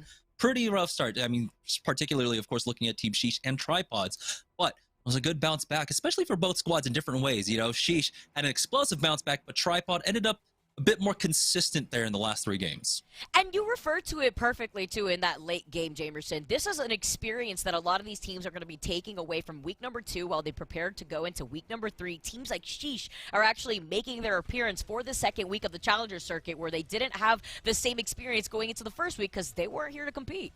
Yeah, so let's take a look at our final standings for the day, and it is Wingman Season securing the dub today. 76 points overall, and take a look at that difference in the second place spot. TPM is able to get 66, 1 point lead over Northern Forces. Wow. And that's the difference. Remember, TPM also did not win a single game today. That was just strictly off of their own placement points without getting first with those 12 additional points and KP. Northern Forces going down rather early in that last game definitely cost them that second place spot. And I really want to note for like Team Sheesh, like this is a huge bounce back overall, just because the first half was not great for them. It was not great for them. In the first game, they had like 2 points. In the second game, they got no points. Third game, that was like their best game so far, but then last 2, they really did bring things back, ending up in 4th place overall for the day. We have to remember these are important because this is cumulative. You're earning points every single week, and we'll go to the overall cumulative to see if you qualify for the LCQ later on. This is insane, though. Looking at the way that our teams have just kind of solidified their own lead here in the Challenger Circuit. Again, have to highlight Wingman Season's performance from the first week going into the second week is completely different. You could tell that they were able to iron out any dents that they felt like they were more lackluster on from that first week before we were able to move on to the second week, because they went from overall in 10th place now to taking first place. And now we have a special treat for you guys. I mean, we were talking about dessert all day long, and we've got Noko here for our interview. We got some Cocoa Puffs to finish off the day. So Noko, just want to say congratulations on your win today. I mean, you know, I know this is fairly, you know, an obvious question, but how are you feeling, man? Oh, we're feeling. Can I swear? I'll try not to, but I'm not going to stop you. I'm feeling really great. Sorry, I was just going to let it out. You know what I mean? No, I'm feeling really great. It feels good to be on top. Feels good to finally get a dub. You know what I mean? Like, you know, we put a lot of practice in, so I'm excited. Yeah, we saw that you guys had kind of fell a little short in that first week. I think you guys had finished overall in 10th place. I mean, without revealing too much of your strats, what did you guys feel like you needed to iron out from the first week going into the second week? Well, the first 2 days of the last week, I was gone. I was actually in LA, so they were playing with a sub. So I came back and I played finals. Things kind of felt like a little out of place, like the synergy wasn't exactly there. But then we kind of talked about it and said, listen, you know, we have a lot to work on. You know, we know what to do. And, you know, throughout the week, as we were, you know, playing with each other, we started to kind of like get our flow back. But a huge shout out in particular to Stunny. Stunny has been, you know, Stunny and Zed, excuse me, but Stunny has been actively DMing us, being like, let's VOD review, let's look at the map, let's look at everything. And I mean, today just showed exactly why he should, like, that's just MVP. Every zone he called was perfect off of like the first beacon. I mean, it was phenomenal, which was like a huge contribution to the W there. Yeah, I absolutely love that because, I mean, that was a huge kind of shift that we kind of noted when we went from World's Edge to Stormpoint. Now, World's Edge, you guys started off strong, and then your next 2 games, game 2 and 3, not the best. But once we swapped over to here to Stormpoint, that was a huge shift. You guys did end up calling it every single time. Now, what were the comms like? I mean, when you guys basically called Godspot early on, how do you end up playing it from early zone number 1 basically being in the Godspot? I think like a big thing on Stormpoint is we feel like a lot of the teams aren't comfortable on Stormpoint. I mean, World's Edge has been out since the game, you know, for like what, 6-7 seasons or something. So it's one of those things, maybe longer. But Stormpoint is fairly new to where teams are still trying to get comfortable with the map. They're trying to find out those loot rotations. They're trying to figure out the zones. So we felt super comfortable. We feel super comfortable on Stormpoint. On every rotation, obviously like Stunny doing the VOD review, things like that. It really just made everything so easy for us and simple for us. The only thing that we kept saying was just look up in the sky and wait for a team to just Valk on top of us and make a mistake. Like they're just going to nervously fly in and try to find something because that's kind of like the downfall of Stormpoint is there's just so many spots that are just like these little cheeky spots up in the air and stuff. So other than that, yeah, we were just super comfortable. Yeah, you could tell that even with the amount of practice that you guys have been putting down as a team, because you guys have that synergy built up too, but it's always nice to keep yourself fresh. Stunny, aside from those rotations and just calling out where those final circles were going to be pulling, secured so much KP throughout the night. I mean, he was fragging out. What do you think changed up between the last few days compared now to last week? Do you think it was just the fact that you guys started playing a lot more now that you were back from the Streamer Awards? Uh, yeah, no, most definitely. I think a big thing too is we kind of, Stunny was even saying it is, he was saying that his confidence wasn't there. He was like, I just need to be more confident in my calls. And like, meaning that when he says, hey, I need you guys to come with me, we just need to go. When we'd be like, oh, let me grab this shield cell. He'd be like, all right, yeah, that's fine. You know, but then he was like, no, let's go. We gotta go. We gotta go. So we were more trusting of him. He, you know, and he was more trusting of his own calls. And every time he's like, you know what, when he made a call, he was like, it's on me. If we mess up, that's on me. And every time it just worked out. And especially with Zed too. Zed is just this absolute demon that we pretty much like, I don't want to say like dog on a leash type thing, but we just let the leash go and Zed will just go and just get 3 kills, come back. Like sometimes he doesn't even say anything. He'll just get 3 kills and just come back and we're like, what? Like, where did you? Okay, no, it's good. Good job, Zed. Good job. Just like, you know, come back with this hold out. So that also is a huge contribution to like the random KP that you just start seeing flowing on the map. But yeah. Yeah, I mean, you guys had an amazing day, and really, this is your final word. I mean, you guys definitely deserved it after the play that we saw, after the absolute display that you put across the last 6 games. So, Nelko, it's your final words. Who do you want to shout out, and you know, anything else to close out the show? I just want to give a big shout out to my team. My team just put the absolute work in. This is by far the best team I've ever had, communication wise. I know that like a lot of the teams, especially in this league, after the years I've seen competing, usually about 2-3 weeks, if things seem flaky, people always feel like, oh, well, I'm going to get replaced, you know, things like that. So it's one of those things for us, you know, we may have had our bad days and things like that, but after we usually just like talk to each other, we'll talk offline, we'll play random games with each other. So it feels like this team's more like a family than just a team. And I think that's like one contribution I think a lot of the top, you know, pro league teams can share is they really bond together. And I think that's one giant success of today. And yeah, I also want to give a big shout out to our communities that watch us every day and support us and believe in us, putting the time in, especially my family. My family's been texting me like crazy, freaking out, going like, you know, let's go type thing. So big shout out to my family too. And yeah. Yeah, I mean, I'll shout out No Coco Pops. Let's go. But yeah, Hey. congratulations once again on your win. I'm really happy to see you guys perform today.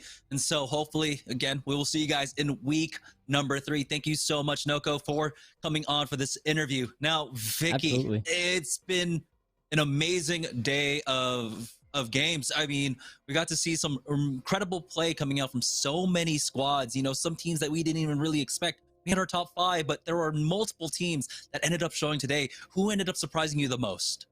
Honestly, I think it has to be the generic Wingman season because they just really did a turnaround compared to what I had seen again in the first week. Now going into the second week, they made such quick adjustments in just 7 days that I'm excited to see how consistent this squad continues to be moving on throughout the rest of the Challenger circuit. Yeah, for myself, you know, I was debating when we were talking pre-game, pre-show about who did we want to highlight. TPM was on my list, but they were kind of like on that maybe spot.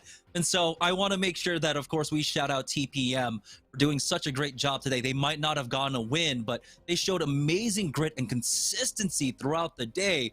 And so going into week number 3, definitely a team that I'm not going to be leaving off my list next time. I don't know about you, Vicky. No, absolutely not, especially with how frag heavy that team was. I mean, they got all those points without taking a dub. Can you only imagine what they're going to look like as they stay consistent within their own positioning for those placement points on top of the KP? Yeah, so I think that's gonna do it for us. Now we do have 2 more weeks of the Challenger circuit. It's gonna be running parallel with the Pro League. So no, that if the Pro League happens that weekend,